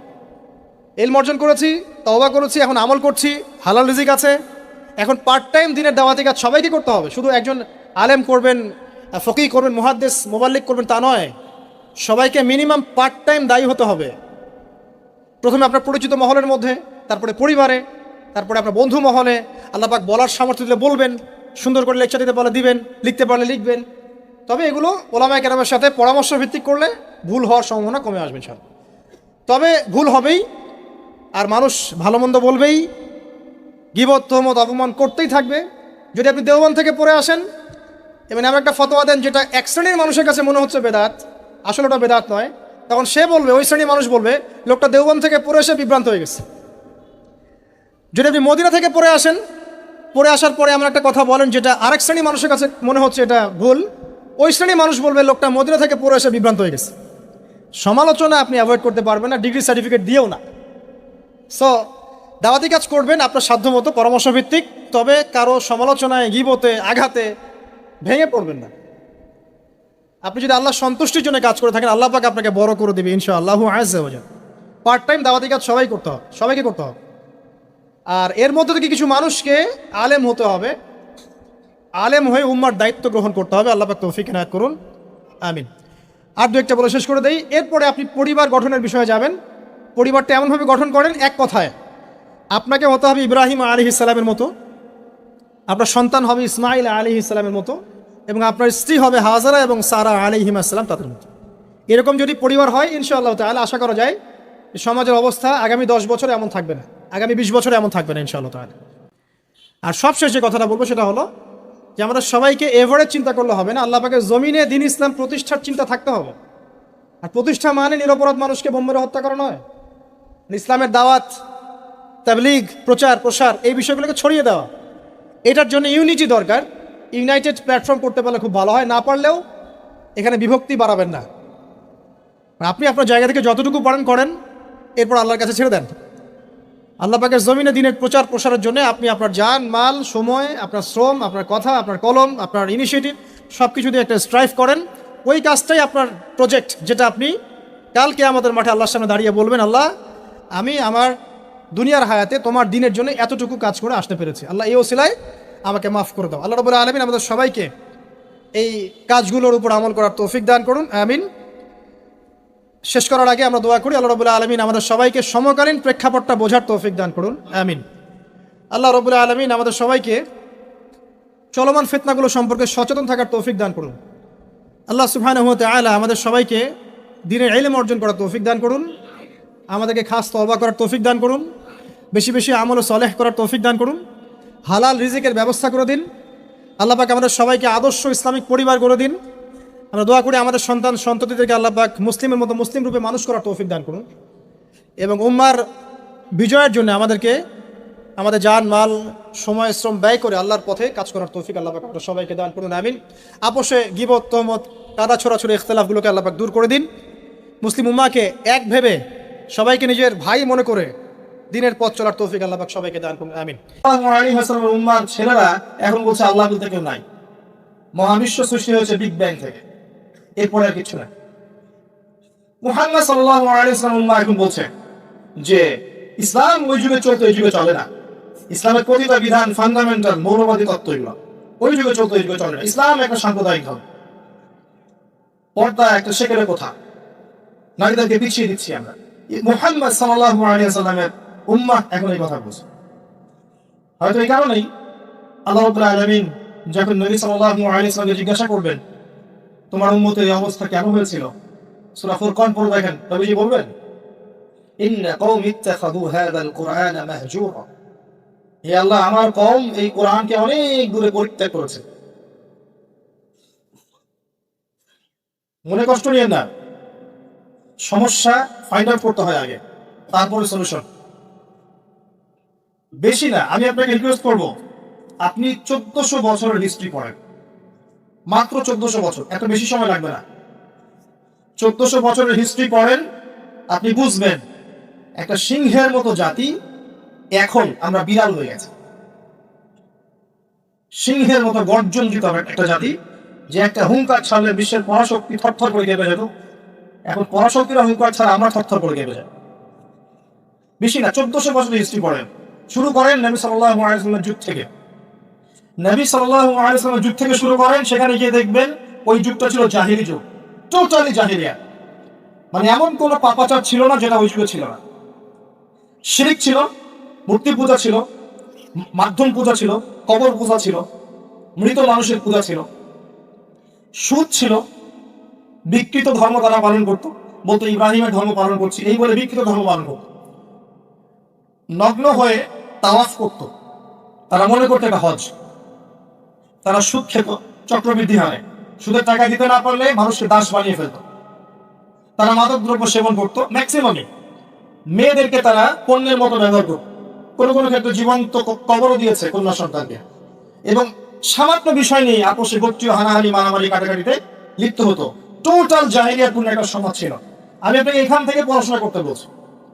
এই সমাজের মধ্যে নবী সাল্লাল্লাহু আলাইহি ওয়াসাল্লামকে পাঠানো হয়েছে নবী হিসেবে, এজ এ নবী, আখিরি নবী, শেষ নবী, যার পরে কোনো নবী আসবেন না। গোলাম আহমেদ কাদিয়ানী এবং তার অনুসারীরা যতই দাবি করুক না কেন, মুহাম্মদ সাল্লাল্লাহু আলাইহি ওয়াসাল্লামের পরে কিয়ামত পর্যন্ত কোনো নবী আসবেন না। এটা একটা কুফরি মতবাদ, যে মতবাদটাকে কুফরি মনে করবে না, সেও কুফরির মধ্যে আছে, কোনো সন্দেহ নেই। যতই কিছু বলুক না কেন, যত দলিল প্রমাণ দেখ না কেন, আর দলিল প্রমাণগুলো এত কঠিন, কোন কোন ক্ষেত্রে মুসলিমদের মাথা ঘুরে যাচ্ছে। এত উঁচু মানের ইংরেজিতে লিখেছে যে আমরা ইংরেজি পড়ার পরেও এত বুঝতে পারি না অনেক কিছু। এত জটিল ভাবে উপস্থাপন করেছে, মানুষের ব্রেইনটা ওয়াশ করে ফেলবে, স্বীকার করতে বাধ্য হচ্ছে মানুষ এক পর্যায়ে। এবং তাদের সংখ্যা দিন দিন বেড়েই চলছে। আমরা তো আপোষে হানাহানি দিল করছি না, ছোট ছোট বিষয়গুলোকে নিয়ে ইখতিলাফে আছি না, গীবত, তহমত, পরশ্রী কাতরতা, সমালোচনা, অহংকারের সংস্কৃতি লালন করছি না। এই ফাঁকে এদের সংখ্যা দিন দিন বেড়ে গেছে। লক্ষ লক্ষ মানুষ খ্রিস্টান হয়ে গেছে বাংলাদেশে। মানুষ ভিতরে ভিতরে শিয়া হয়ে যাচ্ছে, ভিতরে ভিতরে কাদিয়ানি হয়ে যাচ্ছে, খবরই তো নাই আপনাদের। আমরা পড়ে আছি কে কোন শব্দ ইউটিউবে বলেছে, ওকে কেমন করে ধোলাই করা যাবে, এটা নিয়ে ব্যস্ত আছে। নিজের ভাই যদি কোনো ভুল করে, ধরে নিলাম ভুলই করে, নিজেরই ভাই, আপন ভাই, তাকে কি আপনি পাবলিকের সামনে ন্যাংটা করে দিবেন? এই কাজ করছে এখন আমাদের দেশের মানুষ। বাদ দেন, এটা টপিক না। আমরা এই বিষয়গুলোতে যতদিন লিপ্ত আছি, এর মধ্যে ইসলামের বিরুদ্ধে যে পরাশক্তিরা আছে, এর এত উঁচু জায়গায় চলে গেছে যে ওরা চাচ্ছে মুখের ফুৎকার দিয়ে ইসলামকে নিভিয়ে ফেলতে।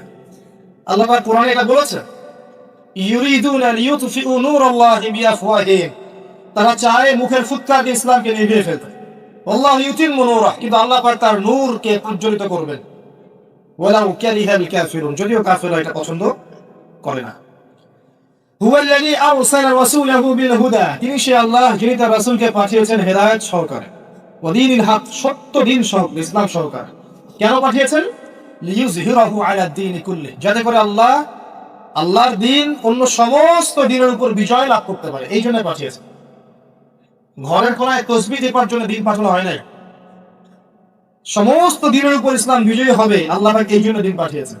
ওয়ালাউ কারিহাল মুশরিকুন, যদিও মুশরিকরা এটা পছন্দ করবে না। নবী সাল্লাল্লাহু আলাইহি ওয়াসাল্লামের সময় থেকে আপনাকে আমি পড়তে বলছি, এই জাহেলিয়াতে কোন সমাজটাকে নবী সাল্লাল্লাহু আলাইহি ওয়াসাল্লাম সংস্কার করেছেন মাত্র 23 বছরে। কত বছর? 10 বছর মক্কায়, 13 বছর মক্কায়, আর 8 বা 10 বছর মদিনায়, ইন টোটাল 23 বছর। এই 23 বছরে নবী সাল্লাল্লাহু আলাইহি ওয়াসাল্লামের কাছে আল্লাহর ওহী এসেছে। ওহী মানে কি? প্রত্যাদেশ। যখন তাওরাত এসেছিল ওটাই ছিল হক, সত্য মিথ্যা চূড়ান্ত মানদণ্ড। জাবুর যখন এসেছে ওটাই ছিল হক। ইনজিল যখন এসেছে ওটাই ছিল হক। যখন কোরআন এসেছে তখন কিয়ামত পর্যন্ত সত্য মিথ্যা, ন্যায় হক বাতিল অন্য কোনো মানদণ্ড আছে? নাই। কোরআনের সাথে একটা ব্যাখ্যা আছে, নবীর হাদিস। এই দুইটাকে কাজে লাগিয়ে নবী সাল্লাল্লাহু আলাইহি ওয়াসাল্লাম 23 বছরে ওই জাহেলিয়াতের মক্কাকে এমন ভাবে সংস্কার করেছেন সাহাবীদেরকে নিয়ে, যে না সেখানে কোনো শিরক আছে, না সুদ আছে, না জেনা, না ব্যভিচার, না আপনার মাদক, না গোত্রীয় হানাহানি, না ইসলামকে দমন করার কোনো শক্তি, কিচ্ছু না। আমার কথা কি বোঝা যায়? বুঝতে হলে খিদির হতে হবে। ওই যে শুরুতে বলছিলাম, মুসা আলাইহিস সালাম প্রশ্ন করছেন, নৌকা কেন ফুটা করলেন? নৌকা ফুটা করলেন অন্যায়, তারা আমাদেরকে পার করে দিল নদী, বিনা পারিশ্রমিকে নৌকা ফুটা করে দিলেন। বাচ্চাকে কেন হত্যা করলেন? অন্যায়, এক নিষ্পাপ বাচ্চাকে হত্যা করে ফেললেন। দেয়াল নির্মাণ করতে গেলেন কেন বিনা পারিশ্রমিকে? ওরা তো আমাদেরকে কোনো মেহমান দাঁড়িয়ে পড়লো না। খিদির আলাইহিস সালাম বলছেন, শোনো, নৌকা এই কারণে ফুটা করেছি যে পিছনে জলদস্যু ছিল, না ফুটা করলে নৌকা তারা নিয়ে চলে যেত। বাচ্চাকে এই কারণে হত্যা করেছি, এই বাচ্চা বড় হলে অনেক বড় কাফের হতো। দেয়াল এই কারণে নির্মাণ করেছি, এই দেয়ালের নিচে এই 2 এতিম বাচ্চার রেখে যাওয়া পৈতৃক সম্পত্তি আছে, এরা যখন বড় হবে তখন পাবে। হে মুসা, আপাত দৃষ্টিতে তোমার কাছে মনে হয়েছে প্রতিটা কাজে অন্যায়, কিন্তু আল্লাহর নূর দিয়ে যদি তুমি দেখতে তাহলে বুঝতে পারতে প্রত্যেকটা কাজের পিছনে একটা কারণ ছিল। এখনকার সিচুয়েশন, পরিস্থিতি, আগামী প্রেক্ষাপট, ইসলামের সোনালী অতীত থেকে নিয়ে ঈসা ইবনে মারইয়ামের ইসলামী খেলাফার সামনে যে রাখতে আছে, এই পুরো ফেজটা বুঝতে হলে, সমস্যাগুলো চিহ্নিত করতে হলে এবং সলিউশন অ্যাপ্লাই করতে হলে আপনাকে এক চোখ দিয়ে দেখলে হবে না, এক কান দিয়ে শুনলে হবে না।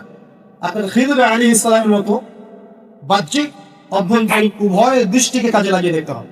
আমার কথা কি বোঝা যাচ্ছে? যদি এটা না করতে পারি তাহলে কি হবে?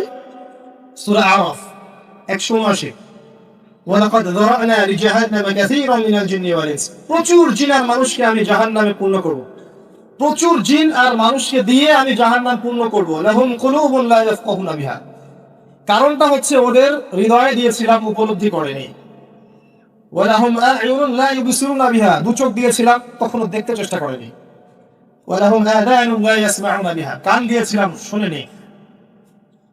চোখ দিয়েছিলাম দেখেনি, কান দিয়েছিলাম শুনেনি, হৃদয় দিয়েছি উপলব্ধি করেনি। কেন করেনি? কারণ উলাইকা কাল আনআম, এরা হচ্ছে গবাদি পশু, just like cattles, sheeps and goats and cattles. এরা গবাদি পশু। উলাইকা কাল আনআম বাল হুম আদাল, বরং তার চেয়ে তারা নিকৃষ্ট। ওয়া উলাইকা হুমুল গাফিলুন, বরং তারা হচ্ছে গাফেল সম্প্রদায়, এবং তারা গাফেল আল্লাহ বলা একটা সম্প্রদায়। এটা একটা কারণ জাহান্নামে যাওয়ার। পরিস্থিতি বুঝতে হলে আপনাকে খিদির হতে হবে। আর এই গল্পটা কোন সূরা আছে বলছিলাম? সূরা কাহফ। যারা সূরা কাহফের উপর গভীর জ্ঞান অর্জন করবেন, গবেষণা করবেন, ইনশাআল্লাহ তারা মাসীহুদ দাজ্জালের ফিতনা থেকে বেঁচে থাকবে। নবী সাল্লাল্লাহু আলাইহি ওয়াসাল্লাম বলেছেন, কিয়ামতের আগে মাসীহুদ দাজ্জালের মতো ভয়ঙ্কর ফিতনা ইতিহাসে কখনো আসেও নি, আসবে না। আমি যতগুলো সমস্যার কথা বললাম মুসলিম উম্মাহ, হোক সেটা আপনার বিভক্তি, হোক সেটা আপোষ ইখতিলাফ, অভ্যন্তরীণ ঐক্য বিনষ্ট করা, হোক সেটা আমাদের ক্ষমতা চলে যাওয়া, হোক সেটা অর্থনৈতিক দাসত্ব, হোক সেটা বেহায়াপনা, হোক সেটা মুসলিম যুবকদের আজকে পথ ভোলা পরিণতি, হোক সেটা আমাদের মা বোনদের অশ্লীলতা, হোক সেটা ইসলামের পরাশক্তির কাছে আমাদের ডমিনেশন, যত প্রবলেম বললাম বা যত প্রবলেম বলা সম্ভব, সমস্ত সমস্যাগুলোকে একসাথে, আর আল্লাহর নূর না আসলে আপনি ফেদির হতে পারবেন। কখন নূর আসবে? যখন আপনি পরিশ্রম করবেন পড়াশোনায়, আপনি পড়াশোনা করবেন। কারণ প্রথম যে কাজ আল্লাহ পাক করেছেন আদম আলাইহিস সালামকে সৃষ্টি করার পর, সেটা হলো ওয়াল্লামা আদামাল আসমা কুল্লাহা। আল্লাহ পাক আদম আলাইহিস সালামকে সমস্ত নাম শিক্ষা দিয়েছেন, জ্ঞান শিক্ষা দিয়েছেন। আল্লামাল ইনসান মা লাম ইয়ালাম, মানুষকে সেই জ্ঞান শিক্ষা দিয়েছেন যা মানুষ জানতো না। আবার আল্লাহ রাব্বুল আলামিন প্রথম সৃষ্টির মধ্যে কলম সৃষ্টি করেছিলেন এবং কলমকে বলেছেন লিখো, উক্তুব। কলম বলেছিল মাযা আক্তুব, আমি কি লিখবো? আল্লাহ বলেছেন কিয়ামত পর্যন্ত যা হবে লিখে ফেল। এই হলো পড়া আর লেখা। এমনকি আমাদের নবীকে আল্লাহ পাক প্রথমে বলেছেন ইকরা, পড়ুন। এই পড়া আর লেখা, প্রথমে আপনার পড়া লেখা, তারপরে সাবজেক্ট চুজ করা, যেখানে পড়ছেন সেগুলো পড়বেন, পাশাপাশি কোরআন, হাদিস, হিস্ট্রি, ইসলামিক অর্থনীতি, সিরাত, জিওপলিটিক্স, এই সাবজেক্টগুলো পড়তে হবে। পড়াশোনা করে ডিগ্রি অর্জন করলেই নূর আসবে না। অনেক বড় ডিগ্রি সার্টিফিকেট অর্জন করেছেন দারুল উলুম থেকে হোক, কেমব্রিজ থেকে, অক্সফোর্ড থেকে, হার্ভার্ড থেকে, বাট আপনার মনের মধ্যে হিংসা আছে, বিদ্বেষ আছে, পরশ্রীকাতরতা আছে, অহংকার আছে, আপনার মনে নূর আসবে না। আগে মনটাকে এগুলো থেকে পবিত্র করতে হবে। মনে হিংসা রাখা যাবে না, বিদ্বেষ থাকবে না, পরশ্রীকাতরতা থাকবে না, রিয়া থাকবে না, অহংকার থাকবে না, বরং আত্মসমালোচনা থাকবে, নিজেকে ছোট করার মানসিকতা থাকবে, তুচ্ছ করার মানসিকতা থাকবে, নিজের ভুল আয়নায় দেখার মানসিকতা থাকবে, অন্যেরটা নয়, অন্যেরটা পরে। এগুলো যখন হবে, মন যখন পবিত্র হবে, কলব যখন পরিষ্কার হবে, পরিষ্কার পাত্রেই আল্লাহ নূর আসে, অপবিত্র পাত্রে আল্লাহ নূর আসবে। কথা বোঝা যাচ্ছে কি? এর পাশাপাশিও আল্লাহ পাকের ফরজ ওয়াজিব ঠিকঠাক মতো আদায় করে নফল বাড়াতে হবে। নফল দান সাদাকা, নফল কোরআন তেলাওয়াত, নফল তাহাজ্জুদ, জিকির আজগার, বেশি বেশি দোয়া, আল্লাহকে স্মরণ করা, আল্লাহর ধ্যান করা, মানে আল্লাহ তাসবিহ তাহলিল করা, আল্লাহকে স্মরণ করা, আল্লাহকে ডাকা, দোয়া করা, আল্লাহর সাথে সম্পর্ক গাঢ় করা, তখন আল্লাহর নূর আপনার কলবে আসবে ইনশাআল্লাহ। তখন আপনি দুই চোখ দিয়ে দেখতে পারবেন ইনশাআল্লাহ আযজা ওয়া জাল্লা। এবার আসেন, যখন এভাবে আপনাকে দেখতে বললাম, আপনি খেয়াল করে দেখবেন নবী সাল্লাল্লাহু আলাইহি ওয়াসাল্লাম তার দায়িত্ব পালন করার পরে আবু বকর সিদ্দিক রাদিয়াল্লাহু আনহুর খেলাফতে আমরা কি আমাদের শক্তি হারিয়েছিলাম? আমাদেরকে অধঃপতন হয়েছিল না? ইসলাম আরো দূর পর্যন্ত এগিয়ে গেছে। কোনটা? ওমর ইবনে খাত্তাবের সময় আমরা কি আমাদের ক্ষমতা হারিয়েছিলাম? আমাদের নৈতিকতা হারিয়েছিলাম? আমাদের শক্তি কমে গিয়েছিল না আরো বেড়েছে? উসমান রাদিয়াল্লাহু আনহুর সময় কমেছে না বেড়েছে? আলী ইবনে আবি তালেব বেড়েছে না কমেছে? এরপরে চলেছে দীর্ঘদিন উমাইয়া খেলাফত। উমাইয়া খেলাফতের সময় আমরা কি এরকম নতজন মানসিকতা ছিলাম, না সিংহ খুশ ছিলাম? এরপরে আব্বাসীয়রা শাসন করেছে দীর্ঘদিন দীর্ঘদিন, তখন কি আমরা নতজন মানসিকতা ছিলাম? হ্যাঁ, এই খেলাফতের সময় যখন আমাদের মধ্যে দুনিয়া প্রেম ঢুকে যায়, তখন আল্লাহ পাক আমাদের উপরে একটা বহিঃশত্রুকে চাপিয়ে দিয়েছিলেন, তার নাম তাতারি এবং মঙ্গোলিয়ান থেকে তারা এসেছে। আল্লাহ কোথার নাম শুনেছেন? নাম শুনেছেন? 40 দিনের মধ্যে বাগদাদকে সে ম্যাসাকার করে ফেলেছে। উইদিন 40 days বাগদাদ ওয়াজ ডিস্ট্রয়েড, একদম শেষ। কথিত আছে, আমি রেফারেন্সটা এখন দিতে পারছি না, আমার কাছে রেফারেন্সের বইও নাই সাথে, আমি কোথাও পড়েছিলাম। কথিত আছে যখন এই হালাকু খায়রা বাগদাদ আক্রমণ করছিল, তখনও এক শ্রেণীর মুসলিমরা বসে তর্ক করছিল যে কাঁকড়া খাওয়া হালাল না হারাম। কথা কি বুঝতে পারছেন? যখন ওরা আক্রমণ করছিল এবং বাগদাদকে ধ্বংস করে দিচ্ছিল এবং তারা প্রচন্ড উগ্র ছিল, ওই সময়কার আলেম ওলামারা অনেকে বলতেন এরা হচ্ছে ইয়াজুজ আর মাজুজ, মনে করতেন এটা ঠিক না, আমরাও জানি, কিন্তু ফাসাদ ছড়িয়েছে তার ওদের মতোই। ওই সময়ও কিছু কিছু মানুষ বসে বসে তখন গবেষণা করছে কাঁকড়া খাওয়া হালাল না হারাম। বলেন তো তখন কোনটা মৌলিক কাজ ছিল?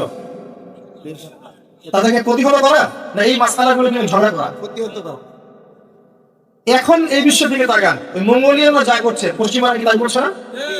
আপনি তাকান Afghanistan, Iraq, Libya, Syria, Palestine, যে কোনো দিকে তাকান, তারা কি সেই কাজই করছে না? এখনো আমরা মারামারি করছি, হাতটা বাঁধবেন কোথায়, পায়ে বা কিভাবে লাগাবেন, কিনে আঙ্গুল নাকি গোড়ায় মাশাআল্লাহ। আবার তর্ক করছি এমন বিষয়গুলো নিয়ে যে বিষয়ে তর্কের কোনো শেষ নাই, কিন্তু কোনো শেষ আছে? আজ পর্যন্ত একটা সলিউশন আসতে পেরেছে না, বরং ইসলামের এই বৈচিত্র্যটাই সুন্নাহ, তাই নয় কি? ইসলাম তো বৈচিত্র্য নয়, ইসলামে একটা আমলের বিভিন্ন ক্ষেত্র থাকতে পারে। ইসলাম চির নতুন, চির প্রাচীন, চির রঙিন, ইসলামের মধ্যে ভেরিয়েশন আছে না? এবং প্রত্যেকের স্বতন্ত্র দলিল আছে না? দলিল আছে। এখন আমরা কি ওদের কাজই করছি না? আমি ওদের বুঝাতে পারছি না। ভিতরের দিকে তাকিয়ে দেখেন, ঐক্যের বালাই নাই আমাদের, ঐক্যের কোনো বালাই নাই। যে ঐক্যের কথা বলবে তাকে বলা হচ্ছে কানে কানে ফিসফিস করে বলেন, কিন্তু শয়তান শুনে ফেলে, সমস্যা আছে। এই শব্দটা এত ডেঞ্জারাস, শয়তান যদি শুনে যে ঐক্য, মুসলিমদের ঐক্য, তাহলে শয়তান ওর সমস্ত শক্তি অ্যাপ্লাই করবে। চুপচুপ করে বলেন, কানে কানে বলেন। মুসলিমদের সালাতের দিকে আনার, নামাজি বানানোর এই যে মেহনত, সবাইকে মেহনত করছে, বরং যারা করছে ওদেরকে তো বিতর্কিত করছে। যে বেচারারা নামাজের মেহনত করছিল ওদেরকেও তো বিতর্কিত করছে মানুষ। কোরআন একটা বেসিক জিনিস যে মানুষকে শেখাতে হবে, মুসলিমরা সবাই কোরআন পড়া শিখবে। আমরা কি আদৌ সবাইকে কোরআন পড়া শেখানোর কোনো সিলেবাস করতে পারলাম? এটা করার দায়িত্ব কাদের ছিল? উপরে নয়। প্রত্যেকটা মুসলিম যদি কোরআন তেলাওয়াত করা শিখে, সমস্যা হবে খুব। আমরা পিছিয়ে পড়বো নাকি আমরা উগ্র হয়ে যাবো? কোরআন পড়া শিখে আমি সন্ত্রাসী হয়ে যাবো? সমস্ত মুসলিমরা, অমুসলিমদের কথা বাদ দেন, সমস্ত বালেগ মুসলিমরা নামাজের সময় নামাজ পড়বে, নামাজের সময় 5 ওয়াক্ত নামাজ পড়বে, ও কি সন্ত্রাসী হয়ে যাবে? জঙ্গি হয়ে যাবে? এই বেসিক কাজ। মুসলিমরা হালাল খাবে, হারামে যাবে না। মুসলিম মেয়েরা পর্দা করবো, অমুসলিম মেয়েরা কি করে না করে সেটা দেখার আমার দরকার, ওটা দিকে আমি চোখ দিচ্ছি। ওদের রিলিজিয়ন ওরা ওদের মতো করে পালন করবে, আমরা ফোর্স করবো না। লা ইকরাহা ফিদ-দীন, কোন জবরদস্তি আছে? মুসলিম মেয়েরা বাইরে গেলে পর্দা যাবে, সমস্যা? এখন মনে করেন এরকম কোনো লজ নাই, আর লজ থাকার কথাও না, কারণ এটা এখন গ্লোবাল প্রেক্ষাপটে আপনি এটাকে ইসলামিক স্টেট বলতে পারেন, ঠিক আছে? ল নাই। আমি অ্যাজ এ ফ্যামিলি মেম্বার, বাড়ির কর্তা হিসেবে আপনি করতে পারেন না, করলে কি সমস্যা? আমি পিছিয়ে পড়বো না আমাদের মা বোনরা পিছিয়ে পড়বো? বেসিক কাজে আসেন, যে বেসিক কাজগুলো আমরা করতে পারিনি, মৌলিক বিষয়গুলো থেকে ফোকাস করতে পারি নাই, যখন যৌগিক বিষয়গুলো কিনে বেশি মারামারি কাটাকাটি করেছি, চুল ছেঁড়াছাড়ি করেছি, এই সময়গুলোর মধ্যে আমাদের প্রকাশ্য শত্রু যারা, এরা অনেক দূর পর্যন্ত এগিয়ে গেছে। ওদের এগিয়ে যাওয়া বলতে কি বোঝাচ্ছি?